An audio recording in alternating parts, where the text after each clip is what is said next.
All right, San Diego, Southern California. What's going on? Hour one. The hell is going on? Tuesday afternoon. Gorgeous day. Happy Tuesday, brother. Happy Tuesday. Good to see you, my friend. Good to see you, too. We're going to be with you for the next 3 hours. Yep. Talking about, what did you think? This was my pun from earlier, kind of like my dad joke. I told this to you, Alan. Uh-huh. And if you're watching us on YouTube, I titled the YouTube stream "The One Hit Wonders." Yeah, you were like that. You were excited about that. Like I mean, I wasn't excited they had one hit. You walked around, but the creativity, like out of your I'm like, Al, what do you think of this? I got an idea. It wasn't ChatGPT. I'm like, John, it's 2 a.m. Why are you calling me? You're like, I had to tell you. I need to talk to you. One hit wonders, dude. Not only yesterday did they have one hit, it was Machado ground ball base hit by the third baseman. They didn't have a base runner until was it the 7th inning? A walk. They had a 7th inning leadoff walk to Tatis. Mm-hmm. Later in the inning, they had the Machado ground ball base hit. And that's it. And here we were yesterday, and we're like, well, maybe, I mean, I'm selling it. I'm like, maybe the offense has turned a corner, youth movement. You're on your own on that one. I know, but I'm not willing to say that everything I said is for naught, because there's always another game. But I don't feel great in general about the offense, is my point.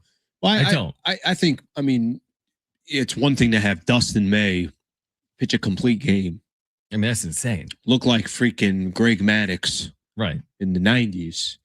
And have the Cardinals obviously shut out the Padres. Okay, it is what it is. Like, you can have that. One game. My bigger thing is more, you're starting to play some good competition. And you take out Texas from this final stretch of this road trip that they're on. St. Louis is a good team. At least they've proven up to this point. Yeah. Atlanta's a good team. Dodgers are good. Go down the list of all these teams are going to be playing. That's why I'm always going to just have my hesitation right now with the Padres. Now, if you told me they take 2 or 3 in this series, I was ready to be like, hey, this is a good stretch. You've won 6 of your last 9 games. You've won 3 series in a row. But yesterday, it just never was there. And yesterday was probably one of the most boring games I've ever watched in my life. We watched from a baseball perspective. The game was done in 11 minutes. Innings. I was going to say, the first 6 innings we were here, they didn't have a hit or a base runner. And then they finally did in a 3-0 loss, which opens up this can of worms that you and I have talked about before. And we even talked about before the show. Like, what would it take for the Padres to make a change with their offensive philosophy, whether that's their hitting coach, whether it's to their lineup? I mean, what's it going to take for things to actually change? They're terrible against fastballs. They're bad against high velocity. They're last in baseball in batting average and OPS. Like, what's it going to take, Alan? Is it going to take more of the same? Do they have to fall under 500? Is everyone just content with this? What would it take? That's a good question. I mean, for them to be as awful as they are, let's put it this way. There are a lot of outlets that have talked about Steven Souza Jr. There's a lot of outlets that have talked about, hey, at some point you're going to probably need some change. The fact that it's a conversation external, of course it's a conversation internal. Right. It's impossible not to, right? Like, typically it probably starts, they're going to see things before we do.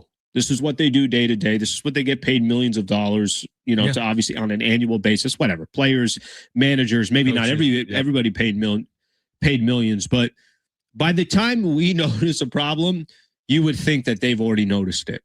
So I guess a change happens when the noise gets louder and louder. A change happens if the record continues to drop. Sure. A change happens, I think, if you start getting below 500, and now all of a sudden the conversation is more about, why the hell would they be in any conversations about buying? They should be in conversations about selling or just staying pat. I think that's when a change would happen. Other than that, if they just kind of continue, I don't know, actually, to be honest with you, it's so bad offensively. AC, in one of his articles that he put out yesterday, not only are they the worst hitting team average-wise, all that stuff, worst hitting team with fastballs as your pitch, the worst hitting team against fastballs. So, like, there's always a new stat, a new wrinkle about their offense that I learn every single day. I'm like, oh, okay, there's a new. Well, let me then ask you this, because I agree with the overall assessment, which is like, if you've been a Padres fan that have watched the first 70 games, like, you'd be like, this is as bad as it gets offensively. And you'd be right, because there's not a team that's really performed worse offensively than the Padres. Yep. So I'll ask it like this to you. Would you advocate right now for that change? Or is there still something like, hey, I'll give it more time and here's why? What are we really waiting for? I was going to say, can I be honest with you? I think, unfortunately at times, I think sometimes you just make a change not knowing if that's going to be the difference. If it's going to work. But I think if you're the Padres, have you not seen enough from their offense to say, let's make a change? You got guys who are historically bad right now. Go look at, I'll give you just an example on this. Mm-hmm. Have you seen Xander Bogaerts' numbers in the month of June? I think we talked about maybe off air yesterday. Mm-hmm. They're awful. Awful. Machado, we already know where he's at. We already know where some of these other players are at as well. So I guess what I would ask you is, why don't you make the case for me why you wouldn't make a change? 70470, start it with team, or 877-767-4760. Like, listen to this real quick, because I agree with you. There are 12 batting average points below anyone in the sport. 12. Not one. 217 to 229. They're 12 OPS percentage. No, I think it's more than that. I'm like, no, it's 12. They're 12 points in OPS, on base plus slugging, behind anyone else. The New York Mets. So you're 12 percentage points behind in batting average. You're 12 percentage points behind in OPS. So, I mean, I'm on your team. I mean, we're preaching to our collective choir. Why is it good enough? Because the record's good enough? I think that's the answer.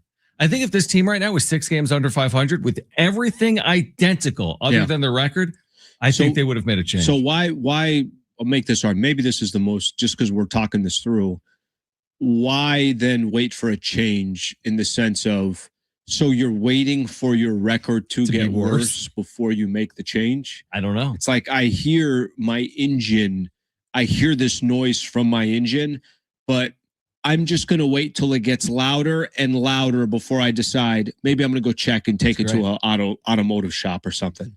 I know that sounds a little cutthroat, and I don't know enough about, hitting coaches and Steven Souza Jr. and everything else, but part of our job is to analyze the Padres, and we do it on a daily basis. And I'll continue to say this. I don't think anybody does it more than you do, literally in the market, for how many different ways that you cover the team. There's expectations for this team. There's a high payroll right now. There's guys that are aging. There's a little bit of desperation to try to stay in the hunt here and see if your window is still open for a little bit longer. My question to you is, when you're so bad offensively, and like you just said, it's not even close between the 29th worst team and the 30th team, give me the argument of why you don't make a change. Sometimes you got to just make a change to make one, and it's not a guarantee that it's going to work, and it's not isolating it's one person's fault, but there's just too many signals for me to sit back and say that let's just continue to do this. And by the way, this conversation didn't start just because Dustin May was flawless against the Padres yesterday. We were having the Steven Souza conversation. We're having it for the past about 30 days. There's been like a, hey, what do you do here? Do you make a change here? So the part I don't like about it, and Brent, you can weigh in, is like, it's what we've said a lot. Well, they're facing Paul Skeens and they're facing Mizorowski with Milwaukee and so on and so forth. Dustin May's a nice starting pitcher, but he came into yesterday with a 4.3 ERA and a 1.3 whip. It's the same thing. Same thing with Nola. Exactly. He had a 6 ERA before his 2 starts against the Padres. Right. So people are like, but you got Wheeler and you got Sanchez. It's like Nola looked like the greatest pitcher in baseball. It's like, well, they're facing really good pitching, but what about when they're just facing good pitching or average pitching or below average pitching? They fail to reach expectation regardless of who the starting pitcher is that they're facing. You know how I know a team is not going to be competing for a World Series? Is if you're saying can't hit good pitching. You can't hit good pitching. What the hell do you think the path is going to be to try to compete for a World Series? In regards to the hitting coach and Allen's car analogy, this is the way I look at it. Okay. You've taken this car to, what is it, John, now 4 different mechanics, and 4 different mechanics haven't been able to fix the car. At what point are you going to say, maybe it's the car? So you're saying front office then? Philosophy. Maybe it's just the team, and it's not necessarily Sousa's fault. It's just you can't do anything. We all agree it's not necessarily only his fault. Yeah, I think to play off of that, I think that might be a conversation, and a very fair conversation. Yeah. I don't think the timing of that conversation is today. I think it's another one of those like, hey, Preller, we're going to make that change, Preller, but that's your hire. Right. You know what I mean? And Right. like that kind of adds to the list of like, okay, well, is the issue Preller or is the issue Steven Souza? I don't know, but I know Preller hired Steven Souza, and I know I need to make a change today. And if the change I'm making today, I'm not firing AJ Preller, so let me make this change of Steven Souza. Yes, well said. Let's go to the phones real quick. 877-767-4760 if you want to weigh in. I mean, do you want to see a change, and what would it take to make that change? What are they waiting for? Dave does want to weigh in. Dave, you're on with Schaefer and Sliwa. Thanks for calling in. Well, guys, the Padres are like a team that has a jock strap that doesn't fit right. And Brent's analogy is spot on. At some point in time, we're going to have to face reality here and understand that the problem is not with hitting coaches, because you can't keep going on this merry-go-round that they go on and keep thinking that there's going to be some type of great harmonic convergence in the atmosphere, and all of a sudden things are going to change overnight. If they haven't figured it out by mid-season, that tells me that they screwed it up in the off-season. And who did that? It's the guy at the top. So at some point in time, this new ownership is going to have come to Jesus, and they're going to have to figure out what they're going to do. So Dave, look at what St. Louis just did. Dave, let me ask you a question, because I don't think you're wrong there that you obviously assess if AJ Preller is the right guy for the next 5-10 years. But we're sitting right now on June 16th, and you're trying to salvage the season that you're in. So I think the question, there's a big picture conversation, and then there's like a conversation for now. Yes, I understand. I may need to buy a whole new car, but as of today, I need my car to still get me from point A to point B. So it's not a bad conversation to have at some point. I just don't know if the conversation today is on Preller. I'm trying to salvage the season that the Padres are in and hope that they can make a wild card spot. Alan, when you say salvage, are we talking about another one and done in the playoffs? I mean, I think we've been there, done that. So the goal is to win the World Series. This team is further away now, in my opinion, than they ever have been underneath this regime. Well, I think this is and we appreciate you calling in. Thank you. I think they're further away for competing from a World Series. The closest they got to competing, I thought realistically for a World Series was 2024. Completely. That was their best shot of competing for a World Series. But what I'm not going to do is, they already are so far in. Making a change to your hitting coach, it's not like that is going to be catastrophic to the Padres' future. When I say that they're already they're trying to salvage this season, I'm trying to salvage the window of all these contracts that they have. They're eventually going to have to pay the bill, but you're 3-4 games over 500. You're in the hunt of the wild card spot. I want to still get into the wild card, because maybe it's a guarantee that they're out in 3 games. Maybe they catch lightning in a bottle, or they're aggressive. I know Preller right now can't be looking at this team and saying, "Oh, I'm gonna do everything I can at the trade deadline because I feel like I got a legitimate shot." And you're not going to fire the players. You're not firing the GM. So what choices do you really have? 877-767-4760 if you want to weigh in. Andy Heilbrunn at 4 p.m. Scott Lewis, voice of San Diego on the Midway Rising Project. He'll join us at 4:30. Schaefer and Sliwa, San Diego Sports 760, live on the iHeartRadio app.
America is turning 250 and San Diego Sports 760 is celebrating with $250,000 in cash. Listen for your chance to win $2,500. You could take the ultimate American getaway. Visit the states, the cities, landmarks, and national parks that make our country amazing. Win your share of $250,000. Just listen for the keyword, then enter it at sportssd.com. Your next chance to win is coming up after 5 p.m. on San Diego Sports 760. Annie Heilbrunn will join us at 4 p.m. Scott Lewis, voice of San Diego. There's some reporting on Midway Rising, the arena project in San Diego, and all of the latest for us coming up at 4:30. Also, the latest on LeBron James's future coming up in about 10 minutes at 3:30 p.m. I thought you said it was Scott there. I was like, oh, he's also going to break that down as well. Oh yeah, I mean, if Scott Lewis wants to weigh in on LeBron's future, we'll give him. The floor is his. The floor is his. A lot of YouTube right now. I think the sentiment here is, how are we isolating the hitting coach as the problem for the Padres? They got bigger issues. How's there not more blame on the players? That's kind of more of the vibe that I'm getting from the YouTube chat. Well, and I think Dave too, the caller, kind of had a similar sentiment as well. Here's the thing. And so I would love to hear from someone, 877-767-4760. What alternative do you have when your offense is going south? That's the question. That's That's the right question. You have $300 million contracts and players on no trade clauses. You have a general manager that just signed a multi-year extension. You have a brand new ownership group that isn't even in charge of the franchise as of yet. What alternative do you have? I think they've tried the alternative. You know what it is? Call up Samad Taylor and Jace Bowen and see if it lights a flame under these guys. You're right. It worked for a week. Will it continue for 2? That's the question. I think what people are failing to, I want to make sure I explain it as best as I can here. I'm not telling you getting rid of your hitting coach is the long-term solution. Right. I think this is just like a quick plug. Right. Short-term fix. It's a short-term fix. Mm-hmm. Nobody's saying that, hey, the Padres' chances now of beating the Atlanta Braves and the Milwaukee Brewers increase significantly because of one hitting coach, especially when you have a franchise that does not have a good track record of holding on to managers, holding on to your hitting coach. Sure. It's not like they don't have a track record of this has been the hitting manager for the last 7 seasons. This has been the manager for the last 8 years. That's not, and by the way, that's for most businesses, when you have that type of turnover, it's not a good sign. Mm-hmm. However, I'm right now, I'm more concerned about the rest of June and July. And if the Padres have in these next 45 days can figure out how to be more competitive and how to be more effective with their bats, then it gives them a much better chance of just getting into this playoff scramble, if you want to call it. I know they're not going to be the favorites no matter what, but in the next 45 days, you got to make a case to AJ Preller that your chips and assets that you want to sell off to go fight for some type of a playoff run. This is your 45-day window. Yeah, I mean, here's the issue. You're right. If you get too late, then Preller can't make the all-in moves. Is that what they're saying then? Is like, hey, why even use more assets? Well, I don't think I wouldn't say it yet, though. It's like, here's the thing. You need all the data collected before you determine what you're doing at the deadline. The deadline isn't today, thankfully. So you don't have enough data. I don't have enough data, but I think I do on their offense. Yeah, 70 games is enough. Yeah.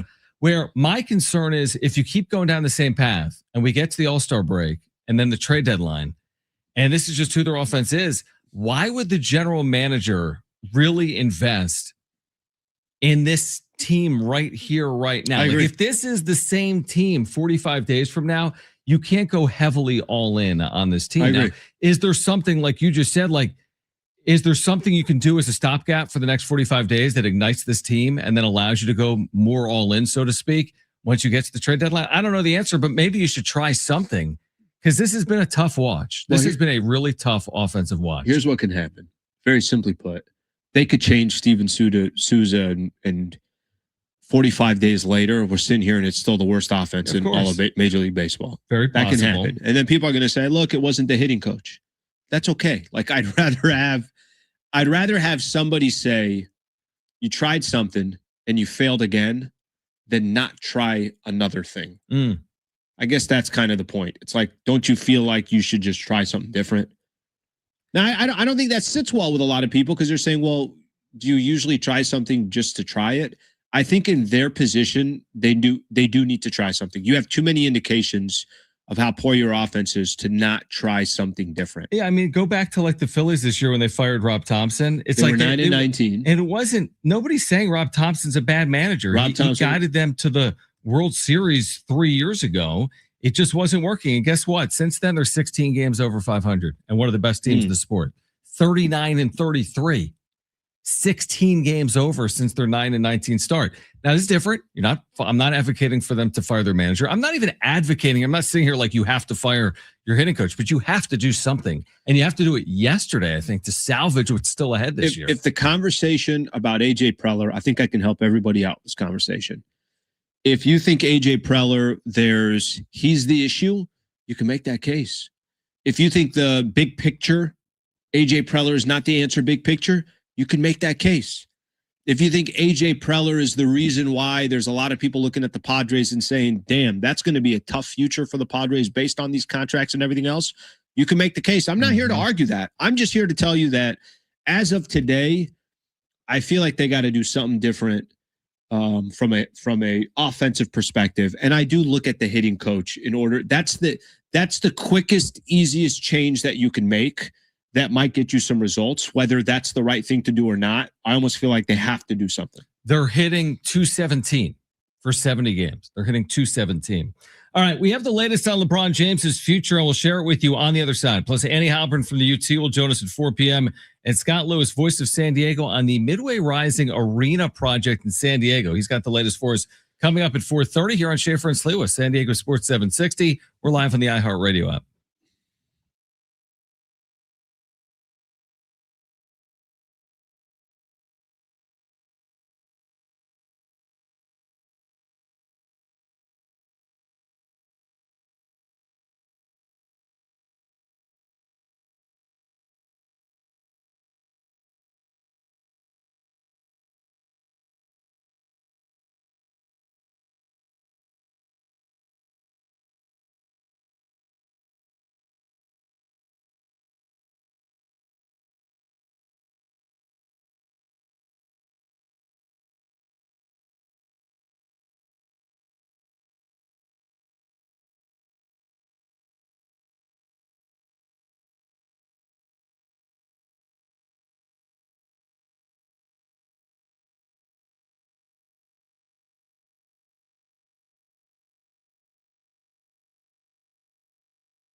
This report is sponsored by Bank of America.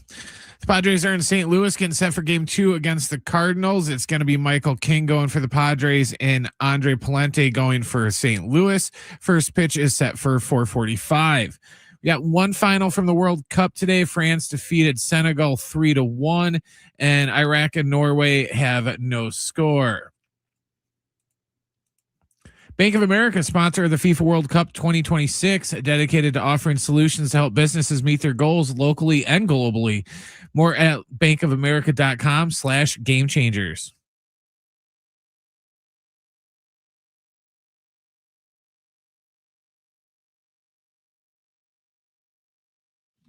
All right, Schaefer and Sliwa. No. San Diego Sports 760. We're watching the World Cup play out. No. And Norway has the early 1-0 lead over Iraq this afternoon at Gillette Stadium. El Cajon is bummed right now. Are they? Yeah. More Iraq fans than Norway fans? You got obviously a huge Middle Eastern base out in good old El Cajon. I mean, is it over when the Padres fall behind 1-0? Yes. It was last night. Yeah, that's not a good example. That's a terrible example. If you want to give like hope. Okay, I'll give you. Was it over when the Knicks trailed by 14 in the fourth quarter of 3 of the I like that. games that they I don't won? know if Iraq is the equivalent of the Knicks, the 2026 Knicks, but I'll take that. We're going to find out. I'll run with that. We're going to find out. All right, coming up in 15 minutes, we'll hear from Craig Stammen pregame. Padres and Cardinals coming up today, game 2 at 4:45. There's some reporting here from Brian Windhorst on LeBron James's future. And I think the reporting basically states that they're at least negotiating the idea of his return to LA. Mm-hmm. That would have to happen between now and the start of free agency over the next 2 weeks. The two sides are talking about a potential return of LeBron James to LA.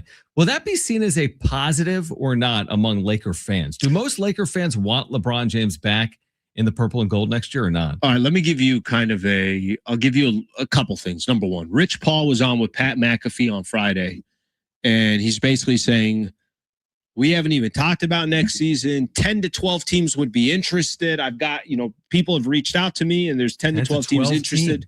All that. Wow. But I love the piece of we haven't even talked about it. Like we played golf together, but it hasn't even come up. And they haven't played in weeks. Lakers. Of course, they've talked about it. But I think what he was trying to say is look, I'm giving him his time, his space. He gets with his family and they figure it out. Okay. There was an article this morning I was reading in The Athletic, and it was, hey, the percentage chance he goes back to the Lakers, 40%. 30% chance he goes to the Warriors. 20% chance he retires. Everybody's Wait, is that what it actually was, though? The 40, 30, 20? Yeah, that's exactly what the numbers were. Well, that's a pretty high odds that he's not. You're saying it's more likely, or excuse me, The Athletic is saying it's more likely he's not a Laker if there's a 40% chance he returns. 40% returns goes back to the Lakers. 30 and 20 was Warriors and retire. So if you actually 10% something else, 10%, I think 5% was Clippers, 3% was this. It was just kind of going down the list or Miami was maybe on that list. I thought it was far more likely than not, and correct me if I'm wrong, that he would return to the Lakers. I think he's going to return to the Lakers. I do. Okay. That's what I think. Right. And I think there are a lot of people that feel like the only other place he'd go to, I think the retirement thing is out of the conversation. I don't feel like he was playing so well. Yeah. And again, there's been no indications he's going to retire. So my point is I'm trying to make is everybody has an opinion and a thought on what's going to happen with LeBron. I think the only way he leaves is if somehow he decides, you know what, let me go freaking play with the Golden State Warriors and Steph Curry for a year, something along those lines. Mm-hmm. You asked me the question of, do I think most Laker fans want to see LeBron back or not? Right. I would say, I'm obviously doing an NBA/Laker podcast every single morning. Yeah.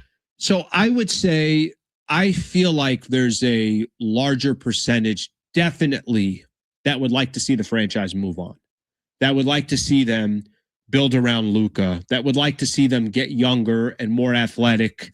And even if it means the team is not as good next year, but if it's better for a big picture for a couple of years from now, that's what I think most Laker fans would like to see. You've obviously heard my kind of outside opinion on it for the last few weeks, which is kind of that. My question was if you're going to make this hallmark trade for Luka, regarded in real time and probably even still today as one of the biggest and B, the most lopsided trades in the history of the NBA. If you're going to go to that length, why not rip the Band-Aid and see if you can win a title under Luka? Because you're not going to do it with LeBron. You have to build the roster around Luka Doncic, and you need to do it immediately, not because you're going to win a title next year, but because it can take time. So give yourself the runway, the 2 or 3 year period where you've built the right complement around this player. Why wait it off another year? I don't understand the true reasoning. I think there is. I want to know why. Justifiable reason. It's arguably the greatest player to ever play the game.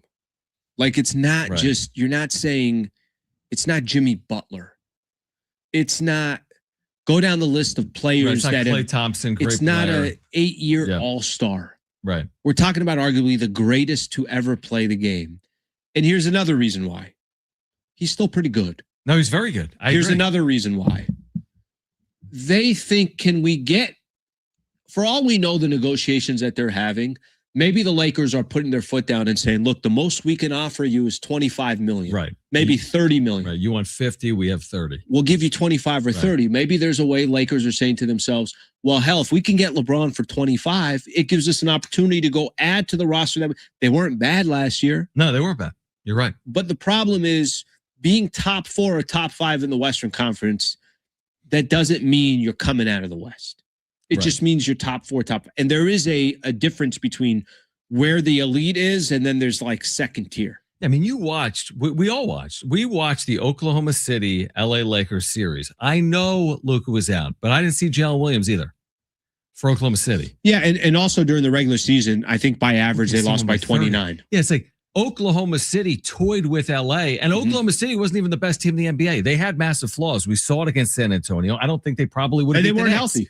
Yeah. So I guess the point is the Lakers are still they're a step plus away from being at that caliber. So we're just gonna bring LeBron back to recognize his accomplishments to the organization because he's really, really, really damn good. Could also just be good for business. Yeah, I mean, could be. Listen, I'm telling you.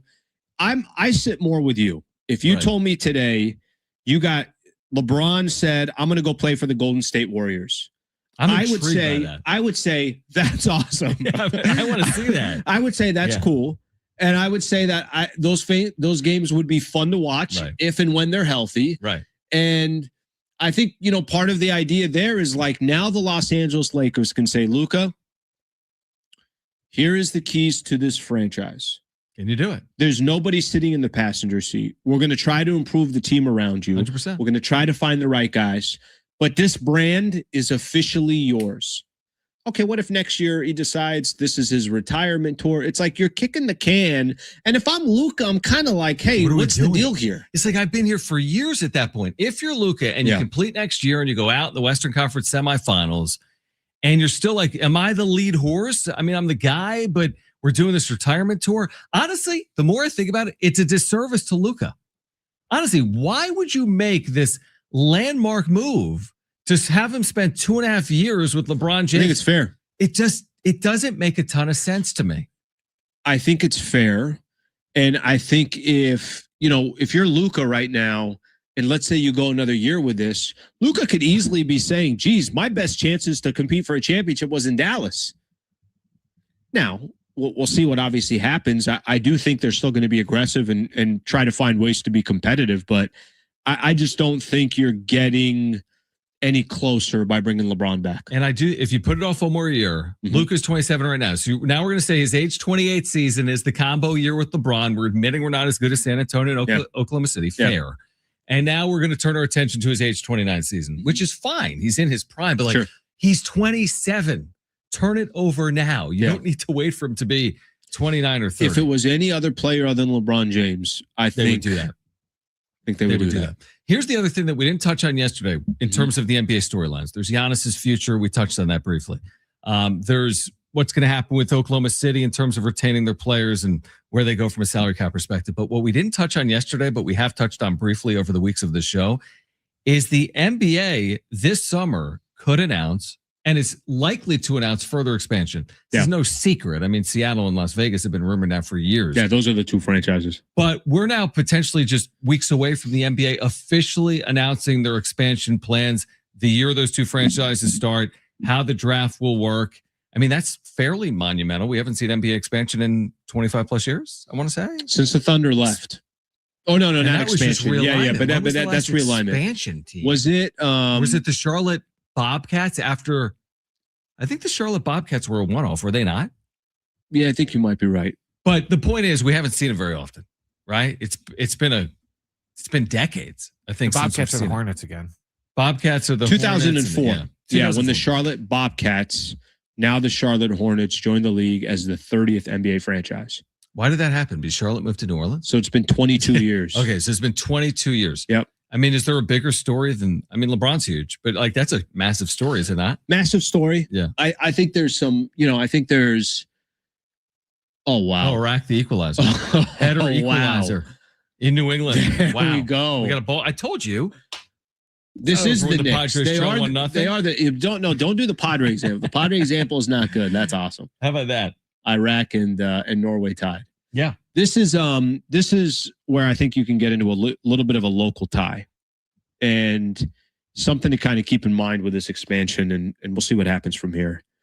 I think the city of San Diego's we've got to figure this out, and it's so if this city is going to become the best version of itself when it comes to sports, I do think, and I truly believe this, nothing unites a city more than sports.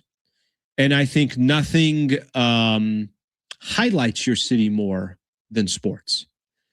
And that expansion that's happening in the NBA, when Seattle and Vegas, when they eventually get a team, it's just going to be another missed opportunity. And it is what it is. What's happened in the past has happened in the past. But I firmly believe this. If we somehow figure out a way to get a stadium, and we'll talk about Midway Rising in a little bit because Midway Rising is now delayed again. I don't care. You want to delay it? That's fine. As long as that thing gets built, I don't care how it happens. You get a 16,000 seat stadium, we're in play. But let me rewind 10 years ago. Let me rewind 5 years ago. Maybe 10 or 5. I don't know how long ago. Let's just say that there was a project going on right now at the San Diego Sports Arena. They took that thing down. Right. Kroenke and his group completed the 16,000 seat stadium. We're in the process of all this. Do you think San Diego would have at least had a seat at the table for an NBA franchise? Yes.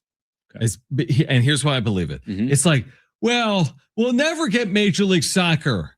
Yeah, and then you build Snapdragon Stadium, and before it's complete, basically they MLS is like, what are we doing? Of course we'll go down there. San Diego, California. Are you kidding me? It's an if you build it, they will come. Now, is it more challenging today because we are 5 or 10 years late? I'm not saying it's a stone cold mortal lock guarantee, but I think you got a modern $1 billion 17,000 seat arena. You're going to get the National Hockey League. Or there's going to be I think the NHL is a mechanism. I think the NHL is real. The NHL. I really do. We'll talk to Scott Lewis about it coming up at 4:30 from Voice of San Diego. Annie Heilbrunn on the Padres, the scuffling Padres. She'll join us at 4 p.m.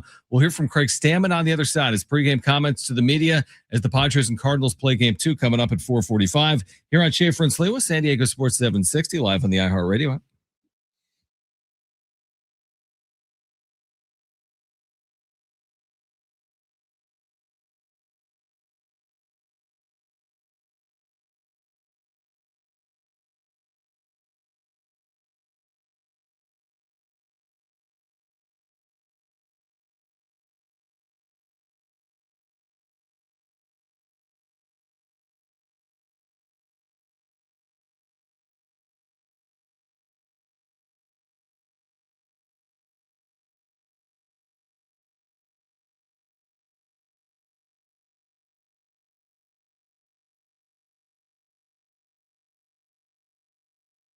All right, guys, it is Schaefer again for my friends at the all-new Jamul Casino Resort, the Players Place. This summer is a perfect time to get out to Jamul with the World Cup watch parties at Tony Gwynn Sports Pub. You can catch every match on the big screen at Tony Gwynn Sports Pub during their World Cup watch parties. You can enjoy game day specials, great food, cold drinks, and an electric atmosphere for every match. Grab your crew and experience all the action with Jamul. In addition, make sure to get out to the hotel and spa at Jamul Casino Resort. You can experience elevated luxury with their refined hotel stay, rooftop relaxation, indulgent spa treatments, all the excitement of Humul Casino Resort seamlessly brought together in one unforgettable destination. You can take your stay to the next level with exclusive hotel packages crafted for the ultimate escape, and you'll love all the dining options, including Humul 23 with their lobster buffet every day. Enjoy all-you-can-eat lobster every day, plus dozens of other delicious stations. Start your morning with their new signature breakfast buffet, Monday through Friday, 8 to 10:30 a.m., with made-to-order omelets, fresh fruit, and sweet and savory favorites at the all-new Humul Casino Resort, the Players Place.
You can hear Team USA's next match versus Australia right here on San Diego Sports 760 this Friday. Coverage begins at 11:30. 2026 World Cup coverage lives on San Diego Sports 760. Well, Iraq and Norway have gone back and forth. 2-1 Norway still in the first half in Foxborough this afternoon. Yeah, if this doesn't go as planned, I'm out. Oh, kick the freaking ball. Do a radio show. Yeah, that's what we got to do. Yeah, we got to do a radio show. All right, so let's hear from Craig Stammen. Brent, where does it start with? I missed that. You could just tell us on the air. How to forget about yesterday from That makes sense. They had just one hit. That makes sense. All right, Padres coming off a 3-0 loss in which they had one hit against St. Louis. Michael King today, game 2 at 4:45. Annie Heilbrunn will join us in 11 minutes. This is Craig Stammen within the last few moments. Yeah, I think every game, no matter how it goes, you put it behind you. But you got to try to learn from it some way or another, good or bad. And there's ways we can take something from yesterday. I don't know what it is exactly, but we can take something from it because we're going to face pitchers like that when they're on, and we got to find a way to battle. And we kept it close last night. It was a battle, but if it's the playoffs or a game that we need to win, we've got to find a way to be a little bit more able to scratch some runs across or create some havoc on the base paths. Michael King, although the box scores may not reflect it, it seems as though he's getting more of his entire repertoire on track, especially with the two-seamer. How important is it for him to be able to get back to the Michael King with all of those weapons working, to be able to go deeper in ball games for you guys? Yeah, it's very important. He's the leader of our staff right now, and we need him, to pitch at his best. He's been pitching well all season, I think. There's a few games here and there that haven't worked out well for him, but he's a guy that we rely on and we think can go deep in games. The at-bat that Fernando took in the seventh last night, looking to get some offense going. He's able to be patient, stay in process, and draw the walk. Is that kind of indicative of what his last month has been like when he's kind of really gotten in the right direction here? Yeah, you're right. He's had a lot of at-bats like that. Even his first at-bat of the game was like that. He just didn't finish it off. Got to the 3-2 count and, grounded out. But, worked him real well. And, honestly, that's the kind of at-bat we've needed from everybody in our lineup throughout the day yesterday, the way that May was pitching. He was forcing us to swing the bat. He was throwing everything for a strike. So he was pretty tough last night, but that type of at-bat that he had in the first and the seventh, those are at-bats that we're looking for, just not from Fernando, but from everybody 1 through 9. How much have you seen him over the last month find more of those, have that consistency, and be in that approach where you all need him? Oh, definitely. He's pretty much been locked in on those kind of at-bats over the last month. We felt pretty good about, what he's done for us in the leadoff spot. He's kind of, been very patient, but also very aggressive in certain spots, and he's, playing the game really well right now. What you got from Wanda yesterday, obviously, is why you chose him to be the opener, but he's kind of an underrated guy. What was it you thought, all right, this is our guy in that spot? He's done it before. He's been in about every situation he could put a pitcher in his career, so that helps. He's a veteran, and I think he wants to pitch more games that are in the balance. And so giving him more opportunities to do that is what we're trying to do, and that's one way of getting that done with Wandy. But he's also able to get righties and lefties out, very well. It's not a huge drop-off, against righties from a left-handed pitcher. Is actually kind of the opposite. So we feel like he has the ability to get both-handed hitters out, and that's a good trait to have as an opener. You feel more, like I said, he's underrated probably, and you guys know him better than us. But you feel more and more comfortable with him? Yeah, I think I felt comfortable with Wandy, from the start of the season, and was just trying to find what's the best role for him and what allows him to have the most success. And part of that is we have a really good bullpen, and we have a lot of back end guys that are probably ahead of him when we go winning game 6, 7, 8, 9, but he's that guy that's right behind those guys when they need a break, and he's the next guy in, for us to use the leverage situations. We all status quo on Freddie right now? Anything different there? Yeah, status quo on Freddie, still going through concussion protocol and trying to ramp up activity. But anything different going on there either? Same thing, ramping up activity, hopefully get him back soon after the 10 days are over or right at it. Dude, think about how many injuries, by the way, they're dealing with. Not to excuse it, but Laureano now basically for the year. Fermin to the concussion IL. I forget about Andahar being out right now as well. That's right. I mean, obviously we know about Pavetta Musgrove. I mean, huge pieces. Cronenworth, go down the list. Now, again, am I going to excuse it away because of that? No, I'm not. Here's the issue. And I think if you said, obviously, if I'm ranking the injuries, the Pavetta injury just set the table of all right, that's Pavetta is such a key piece for the Padres. Takes so much pressure off the rest of their rotation. That one kind of set the tone. But look, I want Laureano in the lineup, obviously healthy. Yeah. And he wasn't healthy. It didn't seem like for the last couple of months. Andahar had a moment there where he was one of the best bats for the Padres. Yep. So you're right. They've had a lot of key important players that have missed, but there's also some players that I don't, even the ones that are out, that I didn't have that much confidence in while they were in. Yeah, no, I completely agree with that. And just in hearing Craig Stammen there, where he's being asked about how good were Fernando Tatis Jr. at bats? I can't spin yesterday as anything positive. I can't. I can't spin Fernando Tatis Jr. drawing a 6-pitch walk in the 7th inning as a positive development. Against I can't. Dustin May. So let's look at yesterday. Also, who's on the mound? Let's look at yesterday like a failure. And it's one game. It's going to happen. But you can't, wasn't it bad by Toddy there in the 7th inning? Give me a break.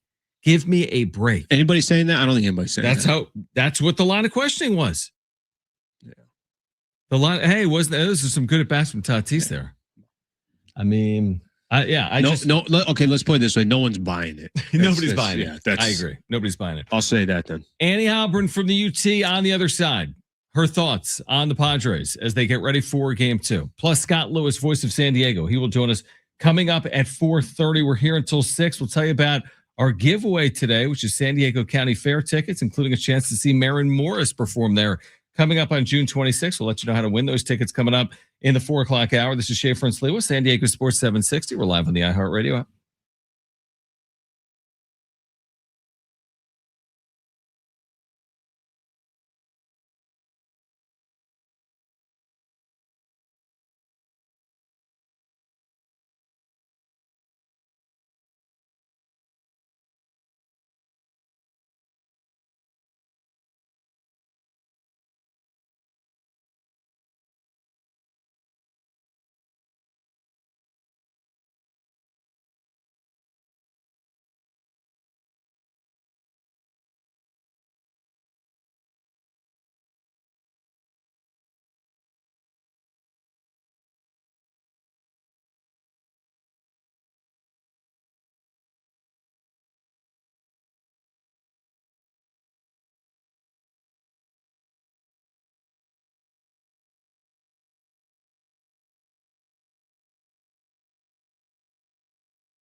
This report is sponsored by the West Automotive Group. The Padres are in St. Louis getting set for game 2 of their series against the Cardinals. It's going to be Michael King going against Andre Palente. First pitch is set for 4:45. In an NBA note, the NBA Finals Game 5 on Saturday was the most watched Game 5 since 1998. According to the league, it averaged 24.5 million viewers on ABC and ESPN. Like I said, making the most watched Game 5 since 1998. We got one final so far in the World Cup. France and Senegal. France defeated Senegal 3-1. And right now, Norway leads Iraq 2-1. At West Automotive Group, their philosophy is to never put money ahead of people, and their master certified technicians will only perform repairs you really need. Visit westautomotivegroup.com to book your appointment today. That's westautomotivegroup.com.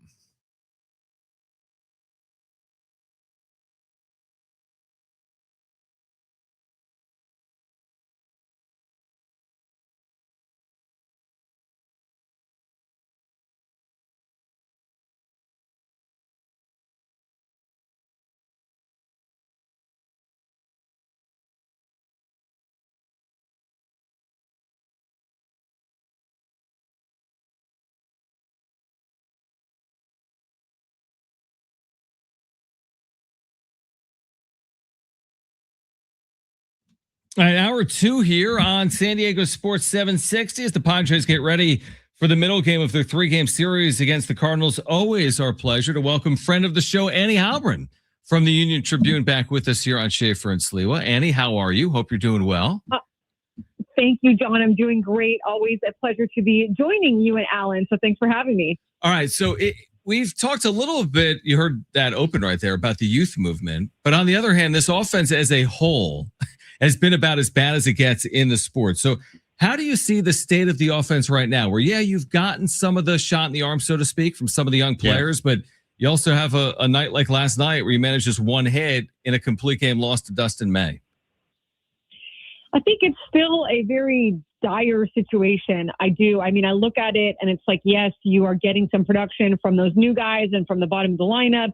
And you have been seeing some better production from maybe Manny and, the way that they got going a little bit on the beginning of this road trip and the end of that homestand, it seemed like, okay, the top of the lineup was maybe getting going or having a little something started. You started to see more from Merrill and Tatis has been doing well.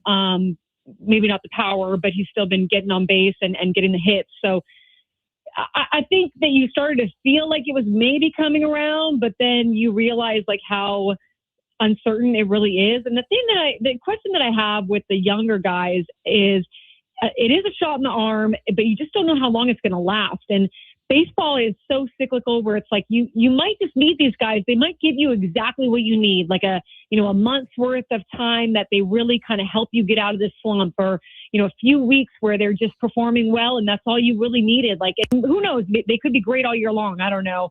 But a lot of times the league will catch up to you and there'll have to be adjustments that are made and everything.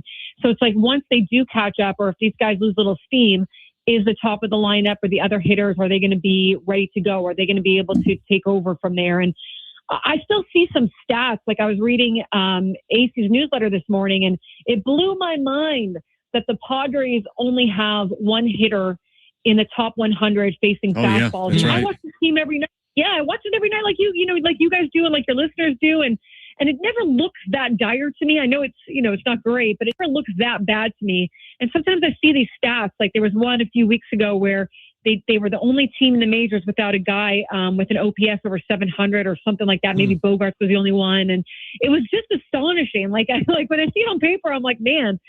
That when you look at the rankings, you see that they're 30th in so many categories. It's like, wow, they're really still struggling. But then I look at the standings and I go, all it takes for them is 1 or 2 good weeks and another team to have 1 or 2 bad weeks, and they could be leapfrogging teams and right back in the thick of it. And they're still in the playoff as it is. So that's what's so crazy about this year.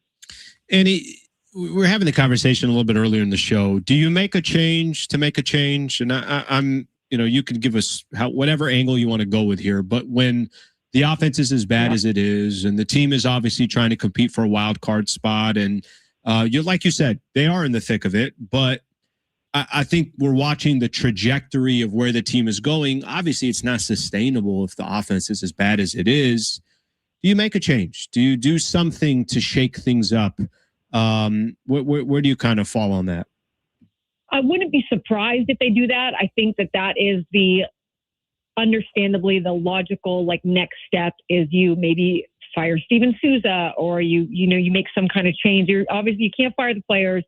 You're not going to fire AJ or the front office or whoever.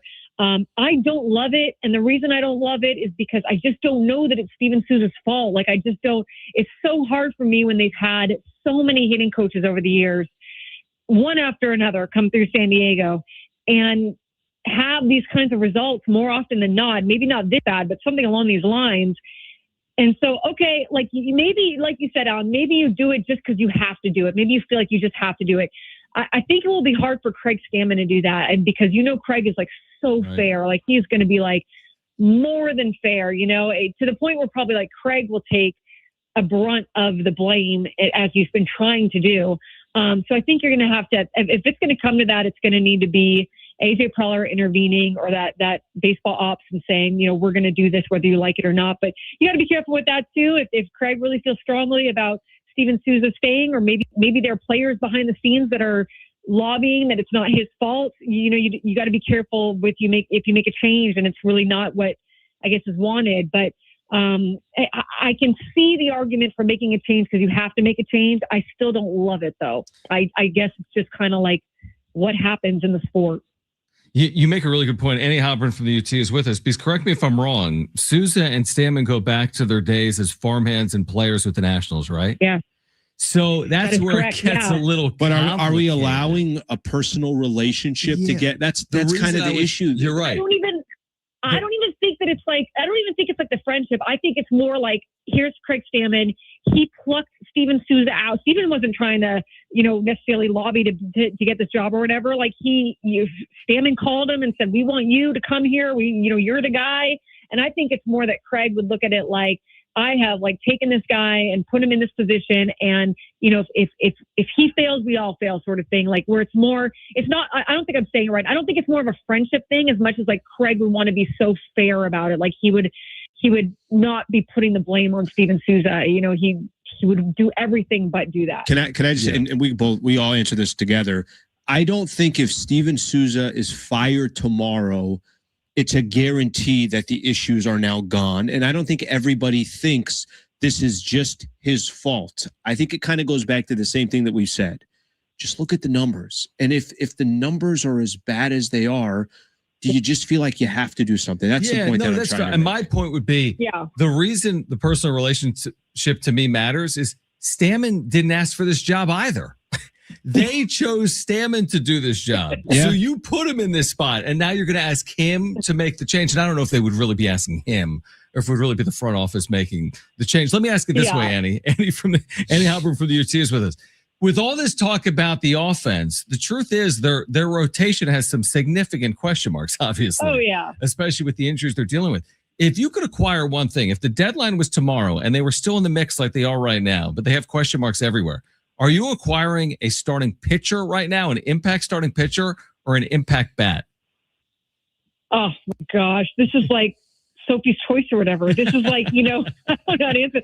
This is, okay, I think that their pitching troubles are more dire than maybe it seems they are, and that is not the fault of the pitchers. I think the pitchers have been doing a tremendous job. Ruben Niebla, Ruben Niebla, they're working with, they lost $300 million over the offseason or something like that. And they're working with $3 million total in these pitchers, because these are guys that were, I don't know if that was right, but you get what I'm saying. You're saying they lost C's, they lost,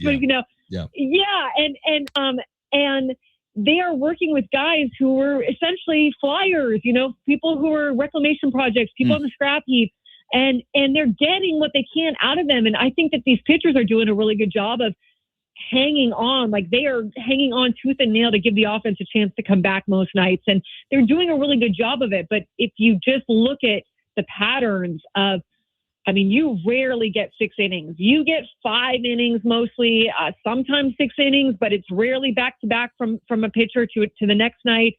The bullpen has by and large been great, but they have been asked to cover a decent amount of innings and they're out of their roles. And the thing about the pitching, and especially the bullpen, is it's not a slow simmer. It's not like, oh, you start to see some drop off and then you have a long ramp up before it really gets bad. When the bullpen drops off, like the bullpen drops off hard. It's like arms just go dead. And so you really have to be careful. And they are. I mean, Craig's a former reliever. He is going to be so careful. I believe that they're trying to do everything they can to put these guys in the best position. But I think you need more than one starting pitcher. Like, I look at this and I'm like, okay, maybe if you get back Pivetta, and I'm not sure if you get back Musgrove, but maybe if you get him back, but you don't know what they're going to be. And so you've got these other guys. You're hopeful that King has started to turn things around and get some consistency. And I know he's really been working hard to find his rhythm again. So hopefully that clicks in for him as we get closer to the All-Star break. Randy Vasquez, a little bit up and down these days, but sometimes after the All-Star break, and players have been talking about this a little bit in the clubhouse. I know listeners don't love it, and I completely understand why, because it is kind of like you're living very dangerously. But sometimes guys can just click in after the All-Star break. Like, they see the finish line, they see that they're still in it. A different gear happens. They move to a different gear, And so I'm not going to sit here and be like they're all headed to like a bad place, but I think you're going to need that starting pitching, and I think you just got to hope that the offense comes back.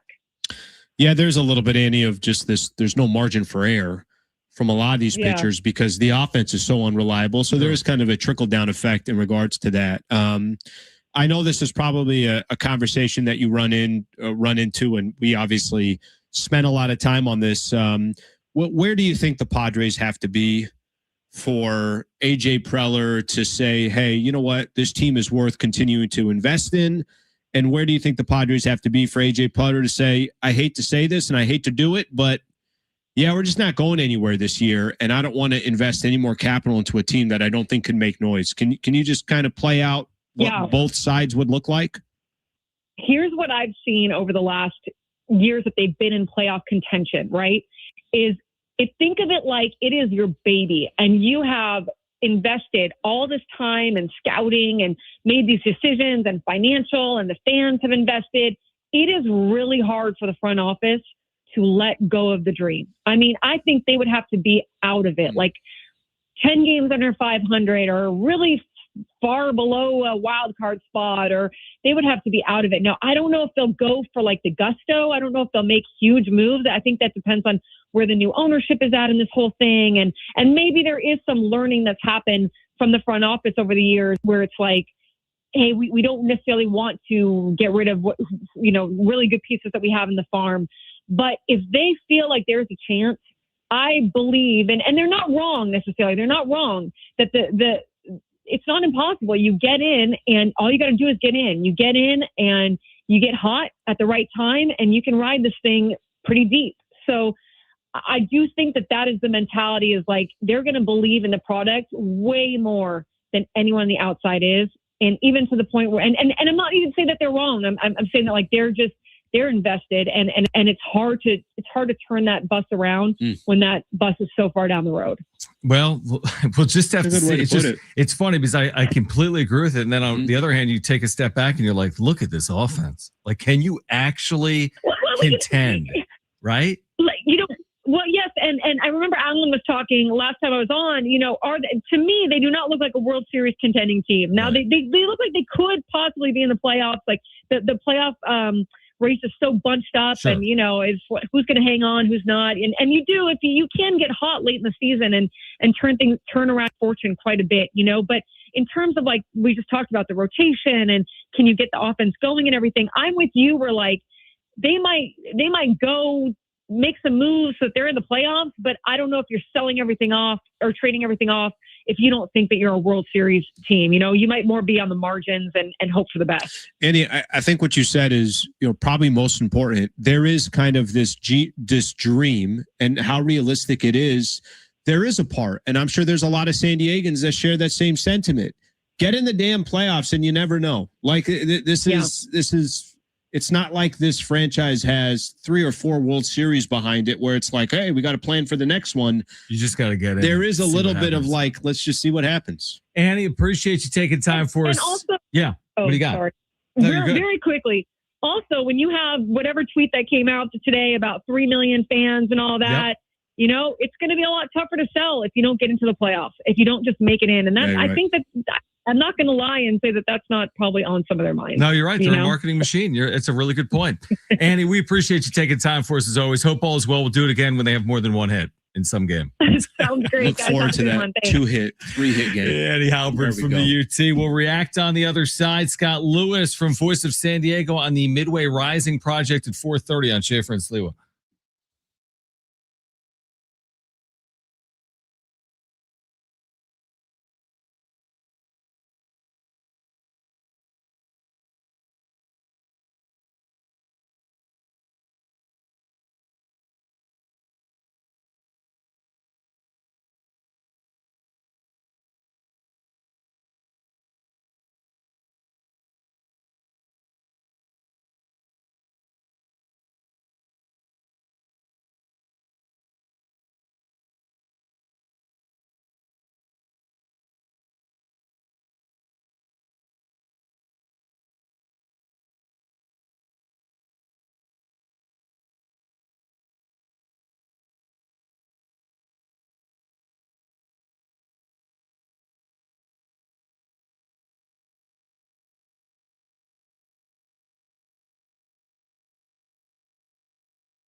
San Diego Sports 760, your home for live coverage of the 2026 FIFA World Cup. Get daily match updates from the opening match to the final July 19th. Hear live play-by-play, the most anticipated games in every USA match. 2026 World Cup coverage lives on San Diego Sports 760. Of course, we'll be carrying the Mexico game as well coming up on Thursday. You and I out in Chula Vista. Looking forward to that. There's going to be a huge crowd out there. Mexico's second match, 1-0 in their group. And we'll be out there actually broadcasting from 2 to 5:30 on Thursday afternoon from Chula Vista. Hopefully you'll be able to join us then. Spent 4 hours yesterday in Chula Vista. Well, that's because you got a TV. Trying to get a TV is Best Buy. By the way, shout out to Best Buy. They helped me out. I mean, it was just, there's a lot going on. How big is the TV? It's 75 inches. That's big, it's dude. Big TV. How big? There's a TV in our studio that nobody can see. Probably that size. It's about that probably size. That size, yeah. Now, what do you do with a 75-inch TV? I put it in the bathroom. Yeah. Is that what you so just put like use it as a coaster? Just put drinks on it? I put it in there so when I'm in the shower, I have a good view of whatever's on there. But were you think like 75, like did you think, well, like 65 is not good enough? Here's what happened. My life is currently ran predominantly by ChatGPT right now. You asked ChatGPT what size television you should Not have? even just asked. I gave it the dimensions of the living room, the living area. Tell it you're a sports fan?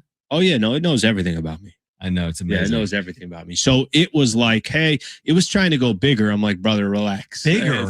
Everybody relax over here. Did you put in a budget or was it like, hey, you're good, just charge the thing? Definitely a budget as well, and definitely blew through that budget. I get upsold. It was you? Yeah, and there was a moment there where I had kind of a budget in mind. I blow through that. And then I go to get the TV. I bought it in Mission Valley. They didn't have it. So I'm like, all right, they had it in Chula Vista, so I'm going to go get it over there. Then all of a sudden, I'm getting upsold already. I'm like, I already bought this one. You already bought it. You didn't get the warranty this and the warranty that. So I stopped on the second upsell. I'm like, that's enough, everybody. Did you get the home warranty? Did not get the home warranty. Should I get it? No, I don't. I don't get it. My theory is like, what's going to happen? Like it's TV. Yeah. You probably what did you get upsold on? How did you want the bigger remote? No. Like what could they possibly sell you on? You already bought. What's a TV have that's an upgrade? They were trying to sell me. Oh, like the next best TV. Okay. Hey, you want your Roku remote to be gold? You could go 8K. Yeah, exactly. What are the bells and whistles on this thing? Because I feel like you spent like $7,000 on this. I don't know what the bells and whistles are. Is it like 8K? And by the way, definitely did not spend anywhere near that amount. Absolutely not. But it's a Sony, and it's like, now listen, there's levels to Sony. I stopped at a level. Right. I'm like, that's enough. Are you a big TV like viewer? No. That's what I was gonna say. Like, but it's supposed to be really good for sports. So let me just kind of set this thing up. I'm trying to like buy things that I think I'll have for a little bit. Send me a picture when it's up and running or video. Might take a second. Is it gonna be tonight or no? No. It's not gonna be tonight? I'll tell you why. Did you need someone to help you? Because your ass is not coming over and saying, "Now I got you." No. Let's just get this thing up here real quick. We don't even have to I'm not asking you to put it up on a wall. Are you gonna put it on a wall? But I need two people. Are you putting it on a wall?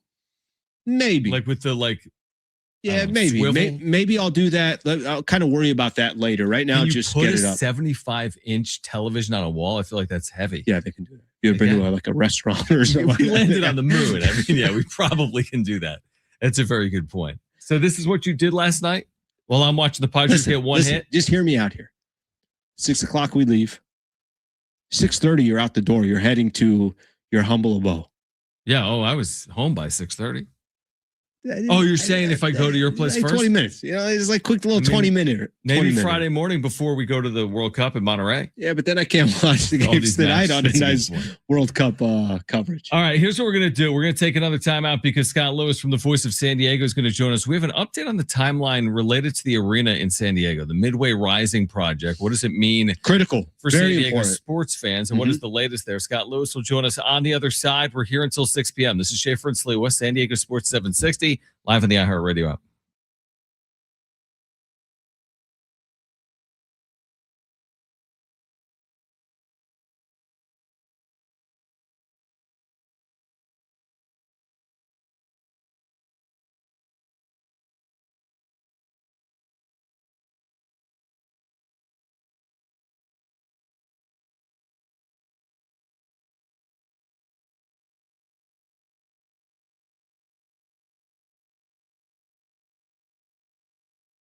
DraftKings Sports is live in all 50 states. Yes, that means you, California. The whole world is watching one tournament right now. Group stage chaos, knockout drama, stoppage time, heartbreak.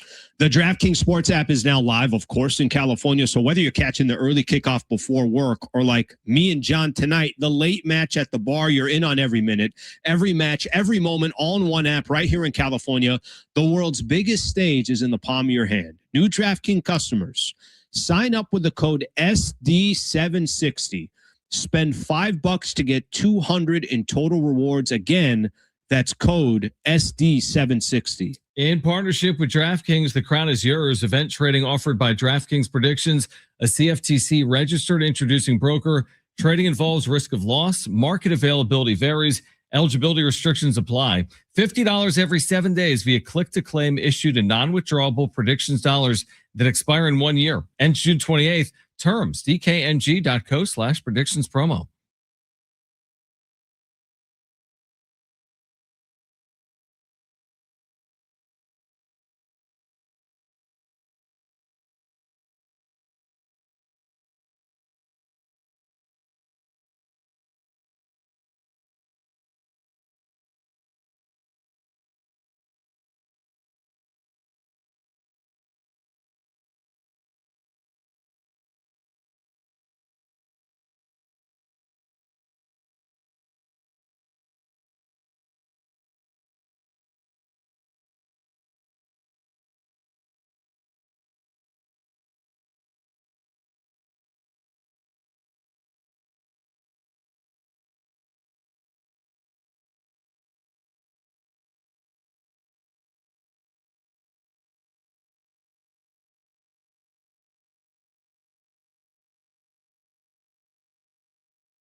This report is sponsored by Allstate. The Padres are in St. Louis getting set for game 2 of their series against the Cards. It's going to be Michael King going for the Padres and Andre Palente going for St. Louis. First pitch is in about 15 minutes here at 4:45. In NBA news, the league announced that the finals were the most watched since 1998 and that game 5 peaked at 33 million viewers. World Cup scores. We got one final today. France defeated Senegal 3-1. And right now, Norway leads Iraq 2-1. Some people just know that you can save money on car insurance by checking Allstate first. Those people are probably saving a carload of cash right now. So what are you waiting for? Check Allstate first for a quote today. You're in good hands with Allstate.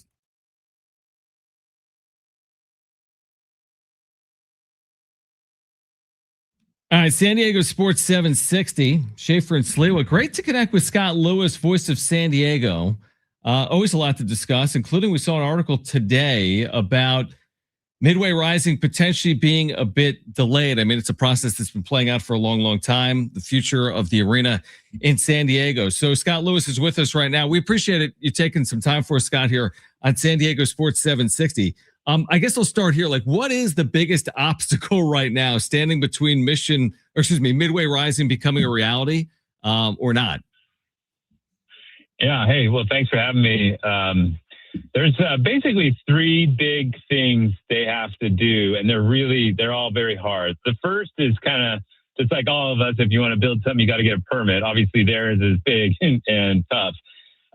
They need to finish the environmental impact report, which, we'll talk about all the things they're going to do to the traffic, to the environment, to the views, everything locally, and what they're going to do to fix it. The traffic is the big thing. So all the roads they're going to improve, the ways they're going to do that. So they have to get that document done and finalized and certified by the city council. There's rumors that they're going to still pursue an effort to get a legislation also from the state that'll allow them to avoid any legal attacks on it. So the state might say something like, hey, they did a great job, that nobody can sue it. So that's all has to happen. The second thing that has to happen is this is city land. This is almost 40 acres of land in the city of San Diego that the city owns.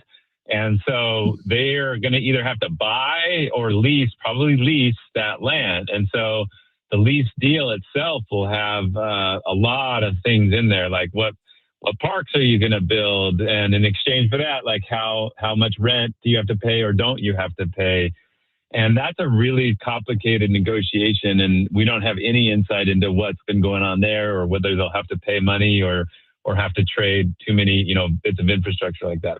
And then the third and final thing is really interesting. They're going to create an infrastructure financing district, which means that all the property tax generated in that district, in that area, they will get to keep it there and use it to invest in improvements to their roads and all the things they say they want to do. So those are all three very difficult negotiations.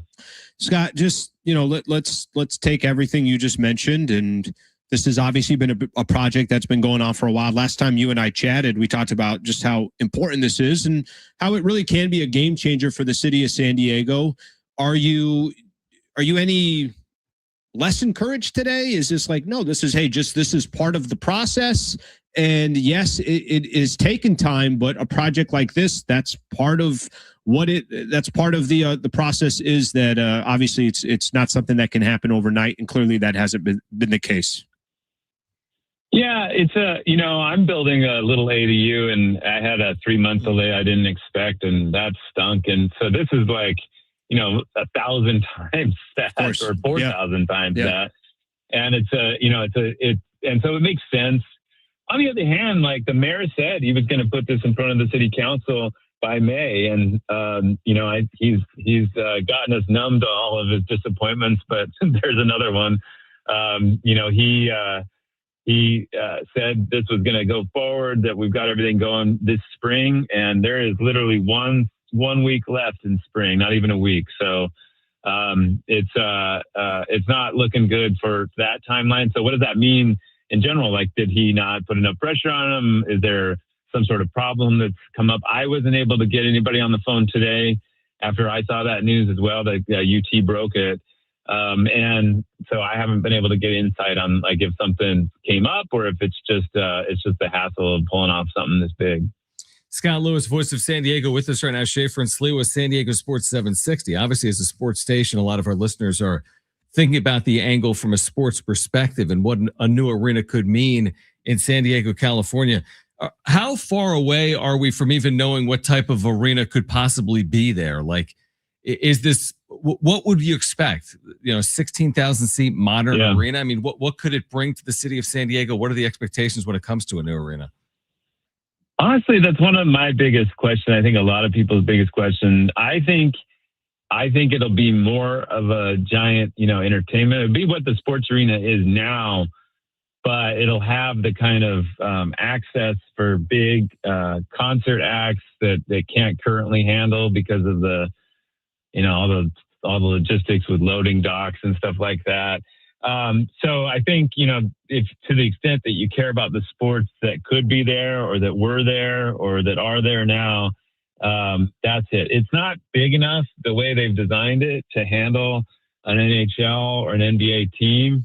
And it's a really interesting discussion. So to be big enough, they'd have to go up one more story, one more tier.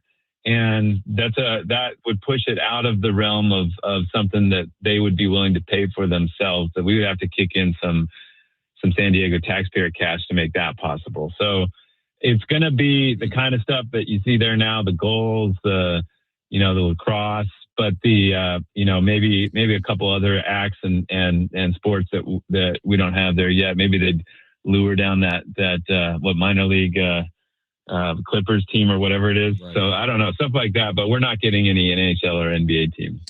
So that's kind of, that actually surprises me a little bit. I'd be surprised you build a 16,000 seat stadium out there, because we're looking, and for what it's worth, not that this matters or anything like that. NBA, I think the smallest arena they have is 16,600. NHL, there's a stadium 15,300, I think is the number. Yeah. Do you think Kroenke would be part of a project where he has ownership of a stadium that close to being in the realm of a professional team and not try to attract a professional team? That I have a difficult time thinking that the stadium just houses these events or concerts that you're talking about. It seems like that's a waste of space to only be 1,000 seats away. Yeah, well, there's a lot of little mysteries about this project like that. Why not go all the way to get something like that? Partly where it's situated, the finances. Kroenke's involved because he wants to make money, and it makes money as long as it doesn't go up that another tier, that extra tier to make it an obvious choice for a major league, arena sport team. So I think that the idea, I think we'd all love to have an NBA or an NHL, flirting with this location, and maybe they have that in their pocket. They've just done a really, really good job of lowering those expectations. Like they are not promising or pledging or anything or saying we're going to try.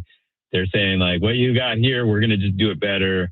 And so maybe they've got something in their pocket, but they're certainly not telling me about it.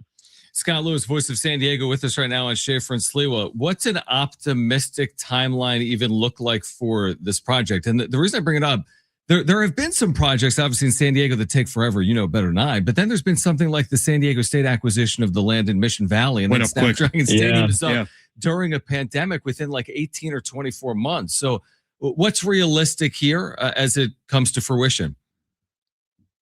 I think that if they get this approved and through those three big hassles over the next year, you can start to see some construction and demo on the construction of the new arena.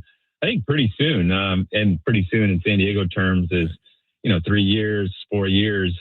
But I think you'd start to see things happen a lot faster. The moment that they got the approval. And so I think that's what everything's kind of, it's just like any project, again, just like a little thing you're building yourself. It's get the financing lined up, you get the permitting, and then after that, you can start going fast. So I think it's not unrealistic. There's 4,000 housing units. That's where they make their money on this project. And so they'll want to get started on those. They promised that the first phase would include the arena, just because that's the public benefit here. So I think they're itching to get into those houses and get those leased out or rented or sold or whatever. So they're going to do a lot to get to that point as fast as they can. Scott, more just opinion on this one, but how critical do you think this is, just as we kind of look at San Diego and trying to give more opportunities, not just for San Diegans, but other people to come into our market? And it's a great, who knows what it could lead to. Maybe there's some Sweet 16 games there. Maybe I go down the list of what the opportunities can be. How important do you think this is? We don't have an NFL team anymore. Obviously there's a lot on the backs of the San Diego Padres. But how critical just do you think this is to get a project like this approved in San Diego? And hopefully 5 years from now, we're talking about actually going down there, not talking about a project or what the project can be. This is the biggest, public land development and most ambitious project in California, maybe on the West Coast in general, in such a valuable plot of land. I mean, think about where it is. You know, it's central coast of city of San Diego. You know, right a mile away from the beach. Incredible location. It's extraordinary. There's just a vast amount of land right there to be developed, and you know the arena itself. Look at what happened with San Diego State. I didn't think they were going to be that close to getting. They said they'd get an MLS team, and they did. And then, you know, they said they'd get some acts. They did. They got Olympic soccer. It's incredible what they've done with that facility. And something like this, you know, if it gets even half of the sort of optimistic things that it could get, would be great. Yeah, I think there's a lot of opportunity. And so I think the thousands of housing units, the area is just it's not San Diego's prettiest neighborhood. No, if you find yourself walking around Midway, you know, something's gone wrong in your life. But I think you transform an area like that into one that you want to walk around and you want to take your kids to, other than for the swap meet. I think you've done something special for the community. And so there's a lot of potential there. And I think a lot of people are nervous about traffic and stuff like that. If they could get it right, you know, we San Diegans will have something we'll enjoy and love for decades. It's 100-year project, you know, in 100 years, it'll be the way that we design and build it now. Oh, I thought you meant it would take 100 years. I'm like, Lord, Scott, I know it's slow here, but that seems long. No, Scott, we appreciate you taking time for us. I'm sure there'll be updates to this story. I want to learn more about the Chula Vista property as well that's being discussed in San Diego. We're up against it right now, but I don't think it'll be done between now and the next time we have you on. So appreciate you doing it. I'm on anytime, guys. Thank you for the insight. We appreciate it. Great stuff from Scott Lewis at the Voice of San Diego. We could react to that. Let's do that on the other side here until 6 p.m. Schaefer and talking the break with you the whole time. 760. We're live on the iHeartRadio app.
Schaefer and Sliwa.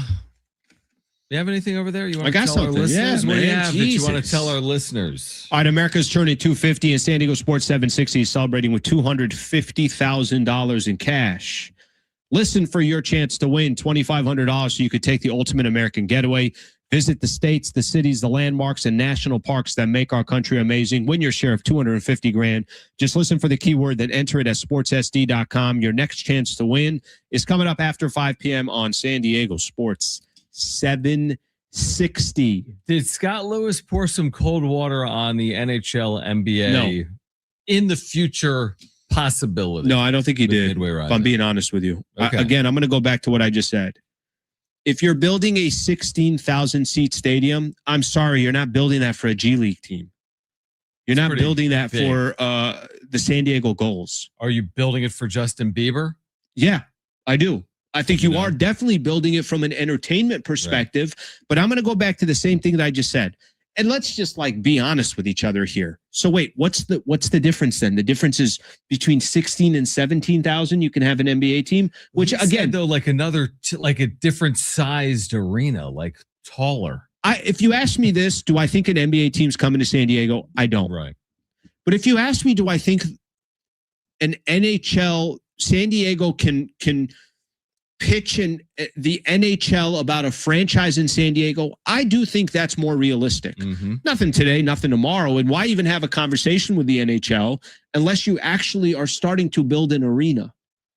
You can't tell me that there's a stadium in the NHL that has 15,300, has a 15,300 seat stadium and say, well, 16,000 is not big enough. That just doesn't math up for me. Yeah, it's a very interesting discussion because to your point, it's like, are you really going to invest to this degree to then limit yourself, or are you just going to invest to that degree to open up the possibility? You have to be appropriately sized for these two leagues. Even if from day one you're on the outside looking in, you have to at least have a pathway for the door to open. You don't want to open an arena where the NBA that says it's a disqualifier, so to speak. Let me give you an example here.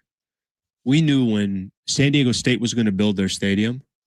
Did we not? Of course we knew an NFL team ain't coming.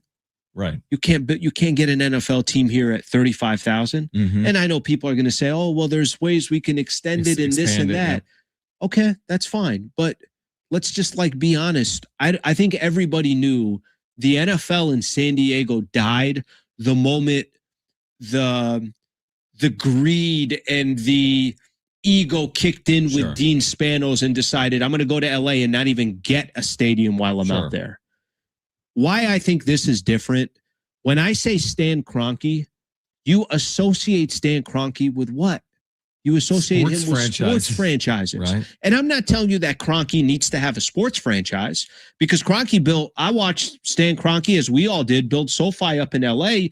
You could also be the owner of a stadium or an owner of land and lease out like the Chargers are doing up in Los Angeles. I find it very difficult to believe you got him involved, you got a 16,000 seat stadium, and you're not going to make a play for a professional team to come down here. And if you are a professional league, don't you still see a void in San Diego when it comes to professional sports? You only got one of the top four. Yeah, I mean, here's the thing, because until you're actually told no by the leagues, the door would be open if you had the building. It's like Scott just made the point. It's like a lot of people didn't believe Major League Soccer would come to San Diego under San Diego State's umbrella with Snapdragon Stadium. That's such a good point. A lot of people, I was here for it. I mean, a lot of people thought, and it happened like that. There were a couple of reasons why. Remember the canopy discussion, obviously, the size of the stadium, the footprint. There were a lot of people that didn't believe it would occur. San Diego State almost made a promise. J.D. Wicker, I remember him being on a lot, saying, we get this facility built, we'll bring Major League Soccer to San Diego. And it happened almost immediately, almost overnight. So I tend to agree with the idea that if you build it, you'll have the prospect or potential to get one of those leagues. Maybe it doesn't San Diego happen. home. Let's say 5 years from now, that stadium is there in that Point Loma Rosecrans area. Yeah. All right, let's say there isn't an NBA or NHL. Okay, let's just say there isn't an opportunity at the time. But what you're trying to set yourself up for is when that opportunity comes, you're in play. Yeah, the issue. I'll give you a cautionary tale. Sprint Center in Kansas City. They just built an NBA and NHL arena like 15 years ago. They're like, we have no assurances. We're gonna lead like best foot forward. You can't deny us. It's Kansas City. We have the Royals and the Chiefs. Of course, you're going to give us an NBA or NHL team. We built a $1 billion arena 15 years ago. Crickets. Nothing's ever. What are they using it? They have the Big 12 tournament. They have concerts. I mean, it's this ridiculous arena. It's this. I don't know what it is now. 15 years ago, it would have been a modern NBA or let me NHL tell you something. arena. I'll take my chances in San Diego. Right. I know. I agree. I'll take my chances because I do know this happened when the NFL was here. You were not only just getting Charger fans. You know who was coming to this city? Chiefs fans, Broncos fans, Niner fans. Everyone was. You want to know why? Because it's San Diego, California. Right. So, again, I go back to it. Like, I mean, they didn't mess around. But let me go back to the premise of the conversation. You said that, and I think the conversation on the MLS. Do you think the MLS looked at San Diego and said, guys, they got one pro team there. It's just the Padres. Do you think the MLS said, even by the way, I think if the Chargers were still here, the MLS would be a no-brainer in San Diego and they would still come. You don't think there's one of these leagues would say they got one professional of the top 4 in San Diego? I still think, I mean, this is just me speaking out of my, you know what? I still think the NHL would be the best fit and the most realistic if you build a 16,000 seat stadium there. Yeah, I think it is possible, definitely. But there's so many hurdles that need to be crossed even before that conversation, unfortunately. Like, build the thing. I've had this conversation here for 4 years about Midway Rising. Yep. 4 years. And now the project is further delayed. Yep. Scott said a good timeline or an expedited timeline would be 3 to 4 years. Yeah. The construction project underway. All right. Sounds good. The Midway District. Sounds good. And you know what? If you build it and you have no guarantees anybody's coming, all good. You have go drive by that area, brother. That's not a good area of San Diego. Like if there's an area that needs to be properly developed, it's that area. If there's an area that has the most opportunity of any area of San Diego, it's that area. Midway Rising has to happen. It needs to happen. And if it does happen and a professional team doesn't come, I'll take my chances with the concerts and the housing get done regardless. and the Sweet 16 and everything else that comes. And if an opportunity comes at some other point, maybe it gets us a WNBA team out here. Just right. It gets you in the conversation. And right now, San Diego's not in the conversation. Brian, what do you got? I'm looking at stadium capacities in the NHL. The smallest stadium is Canada Life Center in Winnipeg. They only hold 15,000. Yeah. So there's a lot of smaller ones. Even the largest arena in the league is the Bell Center in Montreal. It only holds over 21. Yeah. So if you build it. All right. The wrap on the other side. If you missed our conversation with Mike Vaccaro from the New York Post on the NBA champion New York Knicks, you'll hear that in the 5 o'clock hour as well. Hour 3, Schaefer and Sliwa, San Diego Sports 760, live on the iHeartRadio app is next.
This report is sponsored by Anderson Plumbing, Heating, and Air.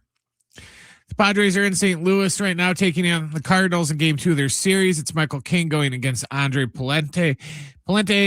Right now we are in the bottom of the first inning, and we got no score in St. Louis. In NBA news, the Knicks Spurs was the most watched NBA final since 1998. The series averaged 20.6 million viewers per game, but peaked at 33 million. We have one World Cup final today. France defeated Senegal 3-1, and right now Norway is up on Iraq, also 3-1. Choosing the right home service company isn't just about fixing what's broken. It's about trusting who's in your home. That's why homeowners count on Anderson for friendly professional service that keeps everything running right. Visit AndersonPHA.com.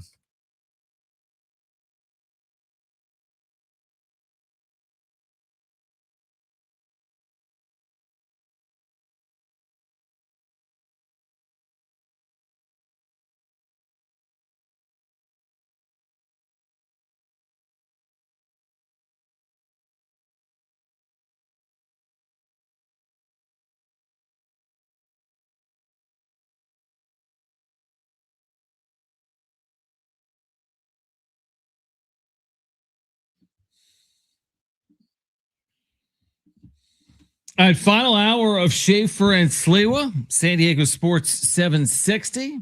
Had a great conversation we did yesterday, Alan, with Mike Vaccaro, New York Post. Yeah. If you missed that, you'll hear it coming up at 5:30. I don't know if you saw that. The Knicks win a freaking championship. So the parade is 48 Thursday. hours out. Yeah, Thursday morning. Thursday. Now, a couple of reasons there. New York Public Schools wrapped up today. Okay. The World Cup had a match in New York today. Right, New Jersey and the Meadowlands earlier today with France and Senegal. So they've pushed the thing back till Thursday. Yeah, I think they waited too long. It's a long time. Yeah, I'm churning around. I'm doing a parade on Monday. I'm not messing around. You want it immediately. I'm taking that momentum. Got it on Saturday, Sunday. Everybody just kind of still on a high. Monday is the parade. Thursday's a long time in between. Parade, yeah, They needed a time to flip the cars back over. Okay, to get the city back. That's a good point. Only for it to get flipped back over again on Thursday. Yeah. Exactly. Yeah. All right. So Mike Vaccaro, New York Post at 5:30. We do have tickets to see Maren Morris. If you want those tickets, this is June 26th at the San Diego County Fair. You get 2 tickets to the concert. You get 2 tickets to the San Diego County Fair. If you want them, tell us why you want to see the show. That's all you have to do. Tell us why you want to see Maren Morris at the San Diego County Fair. Open up the iHeartRadio app, search for San Diego Sports 760, click the red talkback mic. Tell us why you want to go to the show. We'll announce a winner coming up this hour. All right, we haven't gotten to the wrap as of yet, so let's get to it right now. It's time for the wrap. Presented by Sombrero Mexican Food. Check out their website at sombreromex.com. Where will Giannis be traded?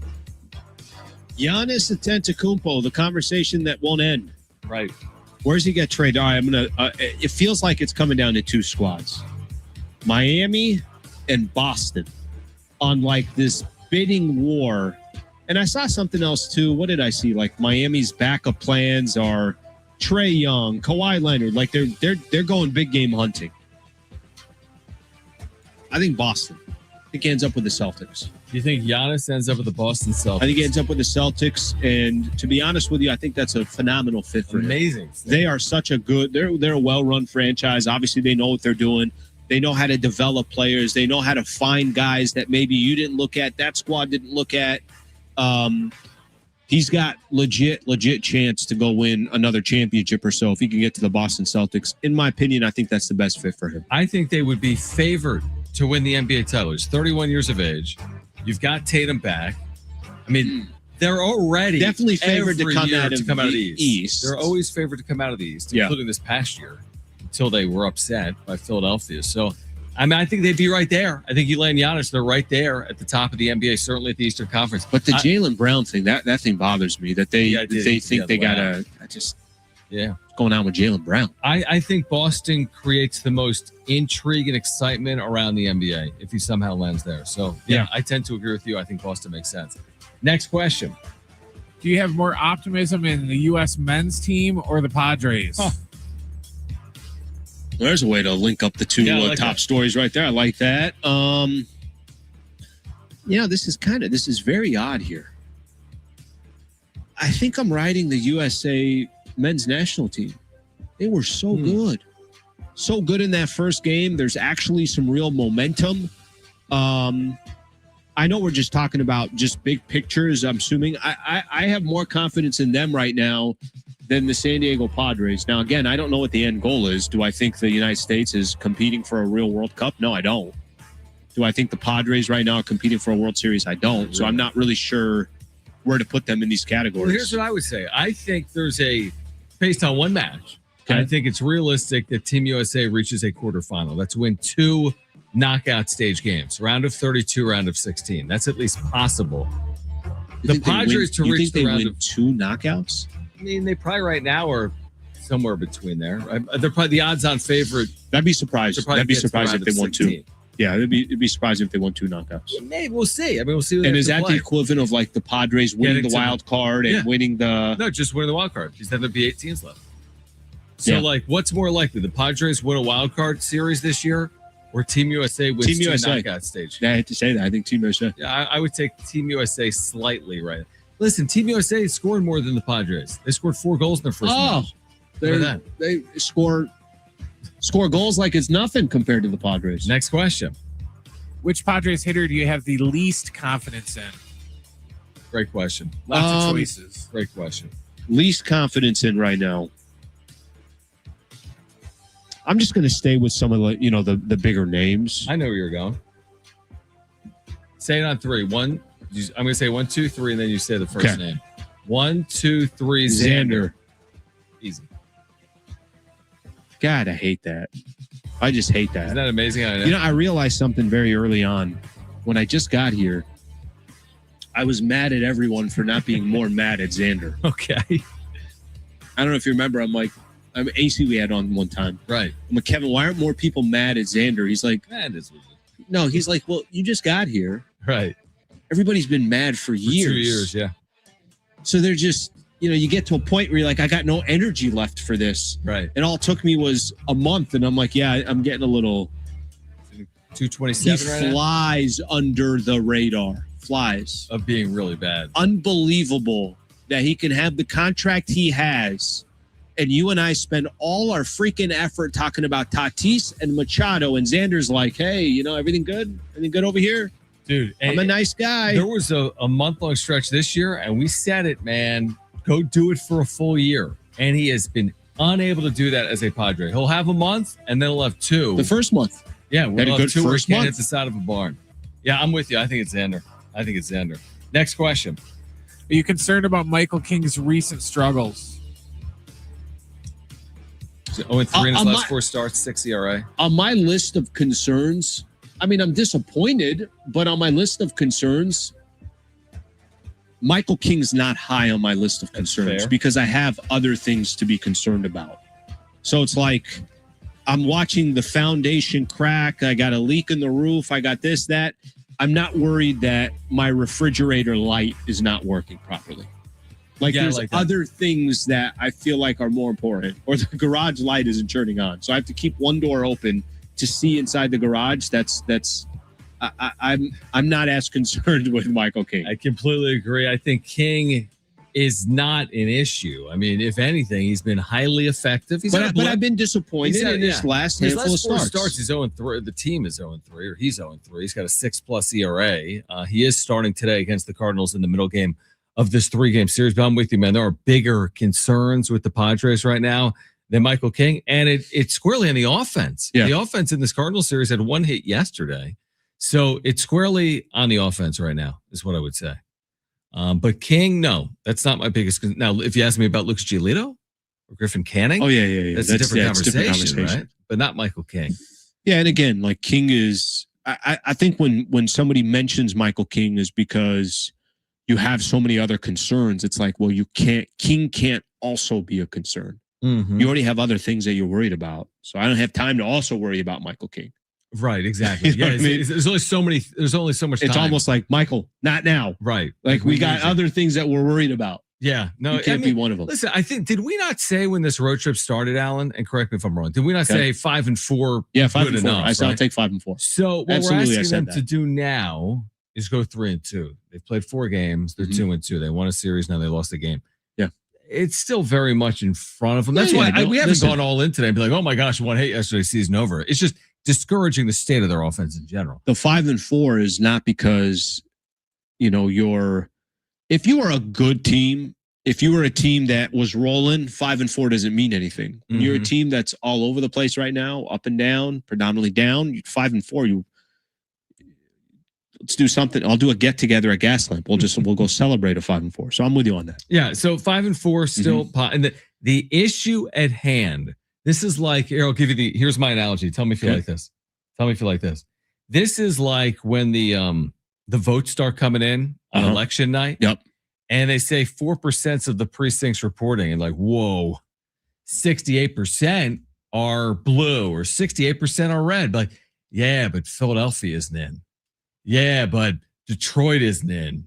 Yeah. So, and the analogy is this. They're fine. They're hovering around 500. They're in playoff position. Yeah, but you got 14 games coming up against the Dodgers and the Braves. It's like, so is this really who they are? Or do we need to wait for more of the votes to be calculated, get past the Braves and the Dodgers and that tough stretch? Is that really who they are? But I think, let me ask you this question. I think most Padre fans will agree with this. Don't we kind of already know who they are? And it's more than 4% reporting right now. And isn't the surprise, like the surprise is not going to be where they sit today. The surprise would be like, oh my gosh, you know what? They churned a lot of things around. And who would have thought their offense actually went on a stretch where they improved dramatically? Like, I think that I feel like I have an idea who the Padres are. So do you think the writing that is on the wall for them to be under 500 at some point between now and the trade deadline? If they have 14 games against the Dodgers and the Braves, we know who they are? Are they 3 or 4 games over 500 right now? I think 3. I think probably at 500 by the time the dust settles. 37 and 34 through 71. Yeah, I think probably at 500 by the time the dust settles. And then Annie made the interesting point of like, here's the thing though, guys, for them to really punt, like their blood, sweat, and tears are in this thing. Are they really not going to aggressively buy if they're 2.5 games out of a playoff spot? Even if things are kind of sideways from the way we see it. There's an article, and we could get into this when we get back, but ESPN put out an article, and see if I could find it here on the fly. The 12 MLB executives under the most pressure at the trade deadline. Oh, is AJ Preller on that list? Why don't we discuss that on the let's other do that. side? That's a perfect segue. Plus, Mike Vaccaro, New York Post, on the next title at 5:30. We're here until 6. Schaefer and Sliwa, San Diego Sports 760, live on the iHeartRadio app.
Stop looking at my side.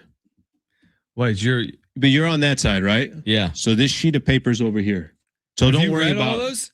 Don't worry about these reads. I have to. Our iHeartRadio Music Festival is back. Live performances by the Goo Goo Dolls, Kenny Chesney, Lainey Wilson, Snoop Dogg, Weezer, and more. September 18th and 19th at T-Mobile Arena, Las Vegas. 2 nights, 1 stage. Now's your chance to buy tickets at access.com. That's AXS.com. Get them now before they sell out. Weezer, man. It's I like that. OG right there. Yep, blast from Love the Weezer. past. If you want, by the way, Maren Morris tickets at the San Diego County Fair for 10 days from right now, June 26th. So you're going to see Maren Morris. You get 2 free tickets. Plus, you get 2 free tickets to go to the fair that day. If you want that prize, just tell us why you want to go. Open up the iHeartRadio app. Search for San Diego Sports 760. Click the red talkback microphone. Tell us why you want to go. We'll announce a winner between now and 6 p.m. So I'm curious now. Yeah. AJ Preller, is he on this list of executives? How do they headline it? Title is MLB 2026 trade deadline. This is an article from Buster Olney, front office executives under most pressure on ESPN. All right. So is AJ Preller under the most pressure? Is he on the list? Just your initial reaction. Would he be on the list He here? has to be because they're invested to win right now. Okay, let me tell you what it says. San Diego has signaled to other teams that it could have some money to spend at the deadline. With new ownership set to take over, and that strategy is in keeping with Preller's generally aggressive style. But he must choose how to use his trade resources. Will he prioritize offense in a year which the Padres have struggled to score? Or could he take a shot at Skubal to give the Padres a rotation that can be better set up with their excellent bullpen? So the conversation here is not about will the Padres do anything. Conversation is how are they going to use their resources? Well, if they have extra money, and that's been written down multiple times by ESPN. Yeah. How does Skubal factor into that? I mean, we're not talking extension at the trade deadline. Right. And AJ Preller has not been the GM to add high-powered rentals. That's like the opposite of the GM that he's been. And he's been here a long time. So we know his true colors when it comes to rentals. Like high caliber, high ceiling rentals, that has not been his calling card. So when we say the Padres have more money because of Jose Feliciano, Kwanzaa Jones, they have that kind of money where you go get Skubal and say, you know what, trust me, we'll keep him here. I'll get it done in the offseason. We've got new ownership. We'll keep him here. So you can go out and acquire a player of that caliber. Plus, what is your return on this rental? You're gonna go give up key blue chip pieces without the assurance of Skubal being here long term? So that's my question. And when we say they have money, what is that? What path are we going now? Well, I think that here's the problem with the Skubal conversation, and this conversation is going to keep coming up. Here's the problem: how many teams are going to be in the running for Skubal?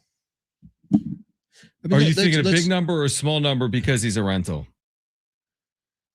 I'm thinking I'm in a position to make noise in the playoffs. Then teams. What am I now with Skubal? If I'm San Diego or another team? Another team. Yeah, then I'm a legit World Series contender. So I'll throw a team your way. Let's say the Milwaukee Brewers. Yeah, that's a great one, actually. The Brewers, it's like, I'm in the mix here. Trying to win a World Series right now? I got a shot. Yeah, that's a great one, actually, as a rental. And yes, I'm going to rent this guy for a couple of months. I could win a World Series. I could cash in a World Series. Yeah, I got all these young prospects. Like, this is how we build differently anyways to begin with. Okay, let's take one of the big boys. Let's take the Dodgers for a quick second.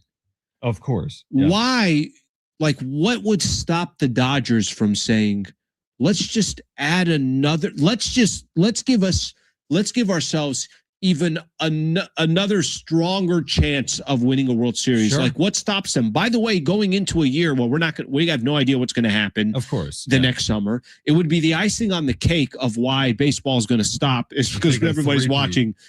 But not even just three-peat. It's your rotation is, what's your rotation? Yamamoto, Shohei, Skubal, Blake Snell. Yeah, like I'm saying, like, I don't even know where they're going to use him. Well, but you just brought up a really good point that of the teams that would be most heavily vested in adding Tariq Skubal, I wouldn't put the Padres at the top of that list, obviously, with everything I know right now about San Diego. As in, if you added Tariq Skubal tomorrow, does that fix your offense? Let me tell you this. If they're sitting right now 10, 12 games over 500, Different and we're just conversation. watching good baseball. Yeah. Not great baseball. Not the best. Not like, oh my gosh, they're going to go toe-to-toe with the Dodgers. Right. That'd be pretty good. But they're just playing really good baseball. Then I'm all in on that conversation for school. But right now, you can't score 2 runs. Yeah. Well, I'll go. I'm going to age myself here, but Milwaukee did this with CC Sabathia. I mean, they truly tried to chase down a World Series in 2008. It was incredible. I mean, the guy was unbelievable. He was pitching every like 4th day. He was incredible. He was their entire team. It didn't work out, and that happens. Did a lot. They flame out or like what they happened? lost to the Phillies in the 2008 postseason. Okay. And I think they were favored to win that series. And Sabathia was incredible. But I love what you're selling is what I'm buying. Like if I'm a Brewers fan, go bring me Tariq Skubal because all I do is make the playoffs. I was just going to say, going to say, okay, so is a Brewer fan upset that they went all in? Well, all they do is make the playoffs. They can't get over humps. You're right. There's a little bit of San Diego in there. Milwaukee's been more. They've been in the postseason much more often than San Diego over the last 10 years. But there's some similarities where these teams aren't getting over humps. So it goes down to this question. What's it going to take to get over a hump? And are the Padres getting over a hump away or getting over multiple humps away? Multiple. Yeah, right? Yeah, it's multiple. And the Brewers are probably a hump away from getting to a World Series. You keep that We're one. getting over a hump away from getting to a World Series. However you want to describe it, I'm with you. And the Michael King conversation, which I agree with you, is like, hey, we have bigger concerns, but do we? Because Michael King now for 5 consecutive starts has not looked like Michael King. So that is now. And Annie said it earlier. She's like, do the Padres need 1 starting pitcher or do they need 2? So they have questions. And AJ Preller will be. He's going to be an executive that everyone's going to have their eye on. And let's do this too, because I think, we're having some of the conversations earlier. Yeah. Just because we talk about, hey, the hitting's not good, change the hitting coach. Just because we talk about Manny Machado's not playing well, all this. I'm a firm believer. Any company, organization, family, this, that, always starts at the top. Always it starts at the top and it trickles down. And AJ Preller, I think, there's going to come a time, and maybe that time sooner than not, where I think new ownership's going to have to ask, what's the direction? Where are we going here? Yeah. Is this a smart move for the next 5 years, or are we just going to keep chasing our tail? Do we actually feel like we have a legitimate chance to compete in a postseason run? That's a good point. Or are we just going to get to the postseason and get our asses kicked, which we've kind of accepted here in San Diego? Not accepted, get your ass kicked when you get to the postseason, but there is a little bit of, you made the playoffs 4 out of the last 6 years that now they've been done for the franchise. You had 2 90-win seasons. I mean, you can only compare to what you're like. I'm not even mocking that. That is kind of the best run that San Diego's ever had. It is. I'm not here to mock it. I'm here to tell you that's what it is. But it's got to eventually pay off. And even if it isn't winning World Series, you got to get to one. I mean, I stick by this, and I know we're up against it. Manny Machado's tenure cannot include 0 World Series appearances for the Padres, and I say, what an amazing run. Like, you may say, hey, there was some good in there, but for it to be some incredible period of time, I think it's a great got to point. get to a World Series. When you don't have to. I mean, you cannot say what an amazing run with 0 World Series. Spend the amount of money that you did, trade your farm system over and over again, and never make it to a World Series. Not even appear in one in 10 plus years. You can't. Manny. I agree. You cannot use that word. All right. Speaking of titles, Mike Vaccaro on the Knicks, champions for the first time since 1973. From the New York Post, you'll hear it on the other side on Schaefer and Sliwa, San Diego Sports 760, live on the iHeartRadio app.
This report is sponsored by rockauto.com. Padres are in St. Louis playing game 2 of their series against the Cardinals. Right now, we are in the top of the 3rd inning, and St. Louis leads 2-0. We have a couple finals from the World Cup. Give me 1 second here. Earlier today, France defeated Senegal 3-1, and just went final not too long ago. Norway defeated Iraq 4-1. I bet Tyrod can quickly bring a drive to a halt. For parts needed to get back on the road, visit rockauto.com. Find a wide selection of quality parts at reliable low prices delivered right to your door. All the parts your car will ever need. Rock Auto.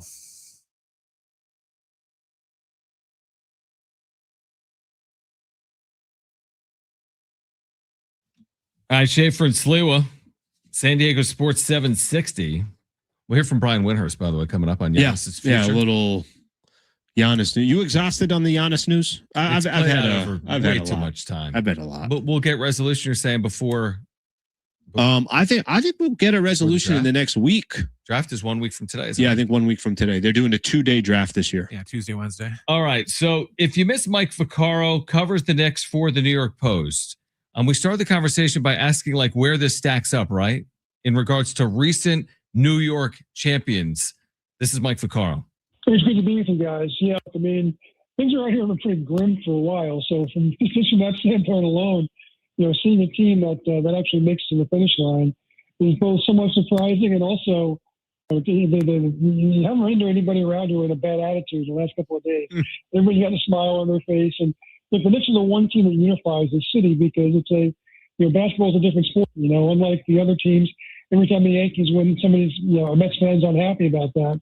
There's just more Knicks fans, and so it's really been something to behold the last couple of months as we've gotten closer and closer to this. And on Saturday night, it's really was just an explosion of joy. And the Knicks are a generational thing handed down from father to son, and they're kind of like the heirloom of the city, and that hasn't always been a great thing. But today, not many people are complaining about it. Mike, just walk us through the series. I mean, here are the Knicks down double digits in every single game. Of course, the iconic game 4 where they're down 29 and they come back. What is it about the San Antonio's, or what is it about the New York Knicks that they found a way to not just come back? I mean, I know we're just looking at the recent history of them in San Antonio, but obviously had the big comeback against the Cleveland Cavaliers. What was it about the makeup of the team that just had the ability of coming back?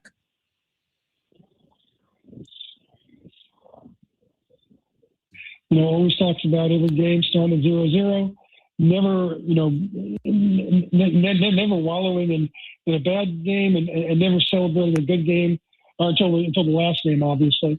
And I think you get a collection of guys like that, and as a result, they're just not bowed when it comes to having to make a comeback, and they had to come back in all these games. I mean, they were down 16 in the second half of Game 5, which it's kind of dwarfed by the comeback they made in 4, but they just have that in them. They're not troubled by these big deficits. I think a lot of times they figure that as long as they keep grinding on defense, the offense is going to come around. And 4 times in 5 games is exactly what happened against the Spurs. Mike Vaccaro, New York Post, with us right now on San Diego Sports 760. Schaefer and Sliwa. I'm curious to get your perspective on this. How was the Jalen Brunson sweepstakes, I guess in the summer of 2022, viewed in New York? Because again, now with the benefit of hindsight, this is one of the top free agent signings in modern basketball history. I think in New York, people were very excited. Look, I mean, people were familiar with it anyway because of his dad having played here. And of course, he played at Villanova, so he played against St. John's every year. He played in the Big East tournament every year. People were aware of him, and a lot of people would see how he blossomed a little bit in Dallas. I'm not sure anybody expected that he was going to become what he's become. Sure. I mean, honestly, I don't think even Leon Rose expected him to become this level of superstar, which I think we can actually acknowledge him as unabashedly. But I know around the country, and those receipts come and due for a lot of people who are really down on the hiring or on the signing rather. But I think in New York they realized, look, you know what? New York is a town that appreciates point guards. This is a quality point guard. At the very least, they figured they were going to have confidence in the point guard for the first time in a long time. And obviously, he's become a lot more than that. But I do think that around here, there weren't a lot of doubters around here about whether it was a good signing or not. But nobody could have foreseen that he was going to be this, which is just the deliverer of people's dreams. I've been waiting 53 years for them. It's remarkable. Mike Vaccaro taking some time here to join us with the New York Post on the Schaefer and Sliwa show. Mike's interesting. Coming into, you could say a year ago, the Thibodeau firing. And I think there was a lot of question marks about, why are they firing him? I mean, yes, maybe they didn't get as far as they wanted to get to. And then there was this, do they have a coach in mind? And the Knicks, I don't know if the right word is they settle with Mike Brown. What do you think? What was Mike Brown able to do? And this isn't even really a comparison to Tom Thibodeau, but what do you think Mike Brown was able to do with this squad and this team to not just get them to the finals, but also get them over the hump? Guys, he was very smart. When he came in, he made a point of saying pretty regularly early on, it's not just that these guys have to get used to me. I have to get used to them. And I think that really won him a lot of points among not only the players, but a lot of people around the Knicks, because how often do you see a coach in most sports nowadays willing to admit that they might have to be the ones who change? And you know what? It wasn't easy. Look, it took 85 games, I think, for Karl Anthony Towns to finally understand what Mike wanted from him to do in the offense. And then once it clicked like crazy. The last couple of games, the finals notwithstanding. I think, look, he was really patient. He was really willing to collaborate with his coaches, take their advice. Who do you think we should go with? Who should we take out of the rotation? A lot of these guys, Landry Shamet was out of the rotation for a while. Obviously, he became a playoff hero. Alvarado out of the rotation for a while, came back and was a useful part in the finals. Jordan Clarkson, the same thing. And that's I think the one thing that Tom Thibodeau had to answer for and never did was how he never quite developed the bench. And I'm not sure he ever had quite the bench that Mike Brown did, but I also don't know if he would have utilized it the way that Mike Brown did too. And ultimately, I think that's the difference between the two coaches. Mike, you touched on this briefly earlier, but like Knicks fandom, New York is such a unique sports market. How do you compare Knicks fandom or the fan base to like the New York Yankees with all the world championships, or the New York Giants with the Super Bowls under Eli, and just the way the NFL is in America? Like, where do the Knicks stack up in the hierarchy of New York sports? They're always either one or two, usually behind the Yankees. I get it when the Giants are really good. Obviously, they take a lot of attention away, but New York is a basketball town, and the Knicks are the unifying element. I mean, honestly, the Yankees are a huge thing in New York, but there's 45% Mets fans in this town. The Giants are a huge thing, but there's 40% Jets fans. Even the Rangers, I mean, they're the dominant team in the market, but the Devils and the Islanders combined, they take 40 to 45% of the market. The Knicks, you're talking about 80, 85% of the market. Nets fans are just not that numerous. And, and it shows. And this is the reason why you see the city reacting the way they do. And look, the Knicks and the Rangers are the only teams that play in Manhattan. And you can't discount that either, I don't think, guys, because playing on that island is a big deal. Playing in the middle of the city is a huge element to all of this. I really believe that.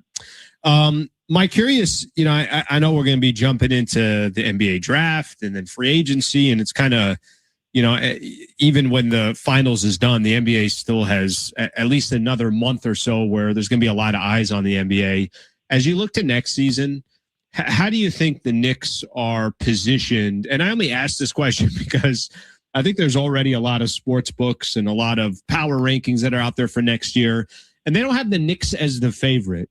What are some of the things that, you look at for next season of how the Knicks will not only be in the mix, but should be the favorites to win another championship? Well, look, most of their primary players are under contract. So the fact that the problems come when you got a guy like Mitch Robinson who's up for a new deal. Landry Shamet's probably going to demand more on the open market than what the Knicks are paying him. They can afford to sign both those guys if they're willing to go to the second apron. But of course, then you're limiting your flexibility for the rest of for the rest of next year. It would surprise me if they didn't re-sign Mitch, because he's a pretty big element and he's also a very popular player.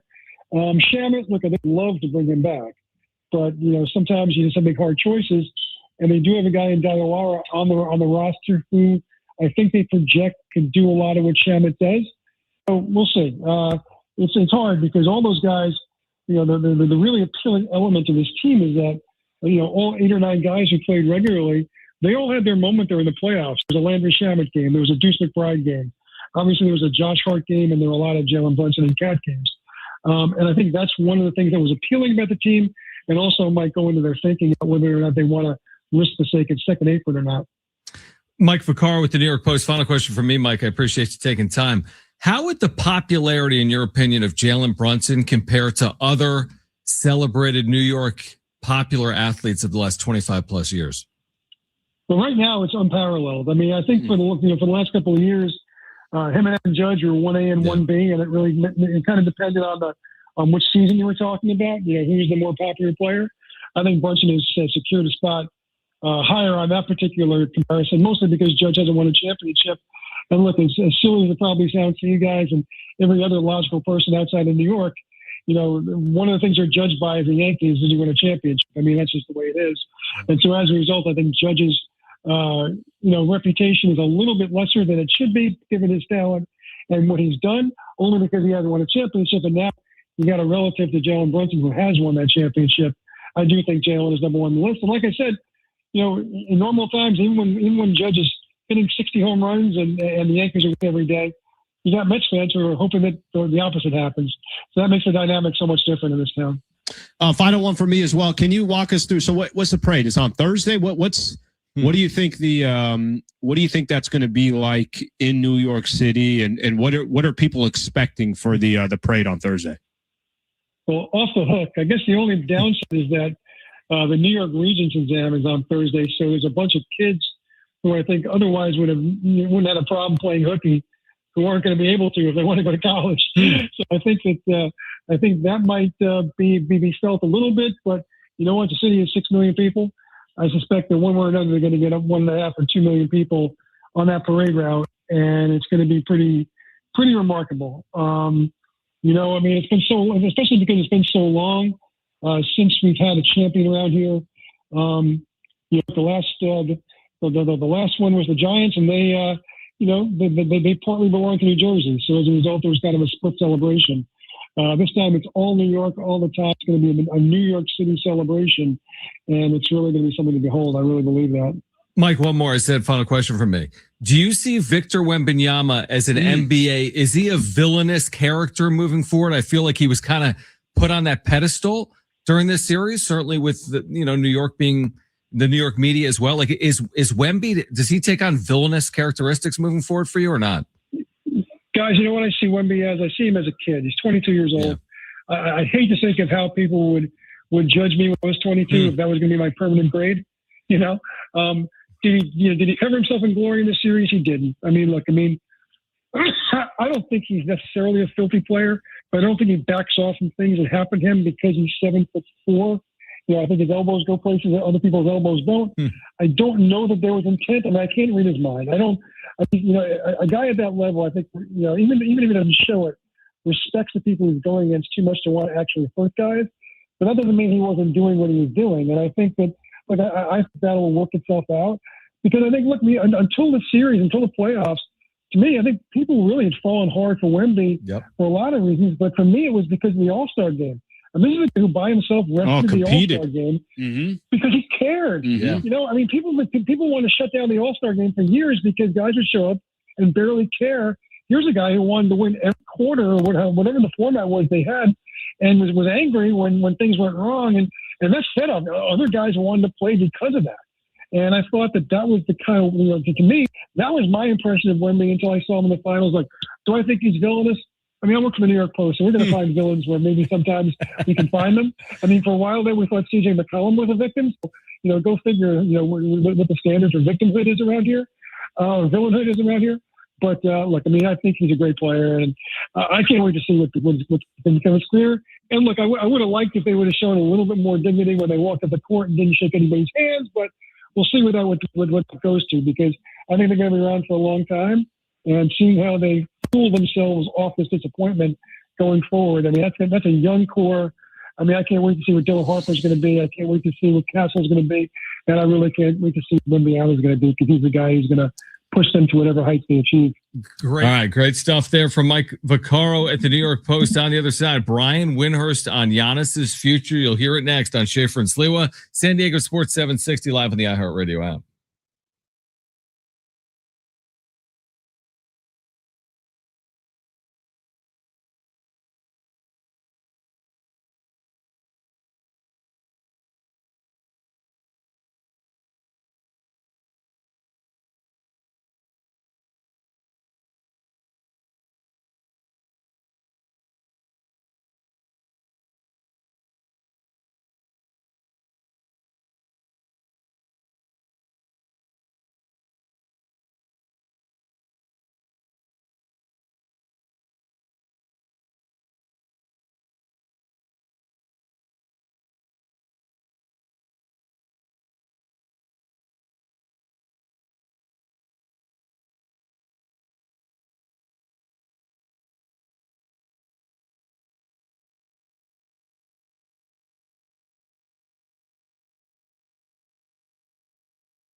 All right, Schaefer and Sliwa, final time here on San Diego. Not a final time ever, Alan. You know, it'd be awesome if it was. You know, it'd be great. No.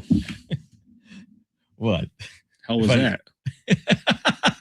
No, it's not taking a shot at you. I'm taking a shot at me. 9 weeks together. Is it 9 weeks? I don't know. When did you start? Start of the baseball season? Start of the baseball season. Here's what would be awesome. Here's what would be awesome. They could score a freaking run. In the series. You know how many hits they have today? I have not looked. I have no idea. But the way you say it, one or fewer. No, they don't. They don't have a hit. Innings. Let me double check on this. Come on. It can't be real. We're doing this show. They don't have a hit through 4 innings? They don't have a hit. They didn't have a hit yesterday until the 7th inning. This freaking team sucks. They suck right now. Right now. I mean, this offense is. No, honestly, like this is so bad. It's their 72nd game. They got one run. I'm sorry. They got one hit yesterday versus Dustin May. They've one hit in 13 innings. I have a hit today. One hit in 13 innings. It's freaking frustrating. How many outs is that? They've made in this series 39 outs. Oh my! They've one hit. Yeah, 39 outs. They've one hit. It was a single, by the way, by the third baseman. The problem too is like, Annie had said something that was really interesting. She talked about how we're talking about how aggressive they'll be. Yeah, brother. There's also just a piece of this where I'm sure the San Diego Padres are like, hey, we need to keep everybody interested in us. You can't start falling behind. You're 5 games below 500. This is, I don't want to hear, oh, you're fair weather fans. No, you don't go to a restaurant if the restaurant's not serving you good food. Well, it's interesting, the release today, the Kevin AC writing that they have surpassed 3 million tickets sold for the year. Yeah. Interesting timing in the midst of this just malaise of an offensive season, coming off a game in which they had one hit. Hey, we've sold 3 million tickets. I told you this yesterday. This happened to me just recently. Look, we're all freaking ruined for the Padres, so we could be honest with each other. But this happened to me recently. You could tell me it's like a month ago, there were active text message chains. Oh, you and like buddies, yeah. Cousins, this. That's dying down. The worst thing that can happen is you lose that attention. You just don't become kind of the topic when it comes to that. That's died down a little bit. I don't know how it is for others, but they're playing some frustrating, boring ass baseball too. I mean, this is their 72nd game, and you can't be worse on offense than they've been. And this game isn't over. They could win this game 10-2, or they could lose it 2-0. Unfortunately, I have a hard time envisioning. I have a difficult time thinking it's going to be 10-2. I do too. But what do you know how we started the show by saying, hey, is it time for a change? Mm-hmm. Or like, if not now, then when? Like, let's just go down the path that they don't score today. Not exactly impossible to envision. Let's say they didn't score today. Or let's say they lost 3-1. Sure. Like, do they have to score? No, do they have to not point. Score? But you just go with me. Okay, that's yeah. fine. They lose 3-1. Okay, yeah. One or fewer runs. Yeah. I like that. One or fewer runs, and they lose this game because they're trailing 2-0. You just say, hey, go get them again tomorrow, boys? Like, what will it actually take? That's why I was saying earlier. I'm like, don't you just have to do something? And I don't want people to tell me, yeah, but Al, it's not Steven Souza's fault. It's a guy that hired him, this, that. I get all of that. All of it's true. But don't you want to do something in the immediate? It's like, I understand, you can't build a house in one day. The Rome analogy. Can we just make one change to see if that changes something? And they did that last week. These last couple of weeks, they've been calling up a lot of these youngsters to try to see, can that spark something? Maybe out of necessity, a little bit because of injuries, things like that. But, brother, do I have to have Samad Taylor have a bunt base hit and then steal second? And like, is that what it's going to take again? Is that what we're relying on every single night? By the way, I'm okay with that if it's at least happening. But like, that's right. Also, what I mean is I'm okay with the small ball and trying to manufacture runs. But it's only the 4th inning. It's the 4th. Can we curse on here? No. Does this work? It works, but can I say what I really want to say? When they have 10 runs tonight, we'll be apologizing tomorrow at 3 p.m. All right. If you missed anything today, you can go to sportssd.com or the iHeartRadio app. We are back tomorrow at 3 p.m. Kevin AC recapping the series with us. Tim Haggerty, voice of the Chihuahuas, who are basically the Padres, will join us. And Warren Barton, who's calling World Cup matches. He'll join us tomorrow as well. Got a full show already ready to go. And they got an early game. I swear on my life. We're back here tomorrow afternoon. And if these... Don't even put it out there. What am I going to jinx them? No, it's not possible. All right, back tomorrow at 3, recapping this Padres-Cardinals series for Brent and Alan. I'm John. Keep it here. Schaefer and Slee with San Diego Sports 760 live on the iHeartRadio app. We jinxed them.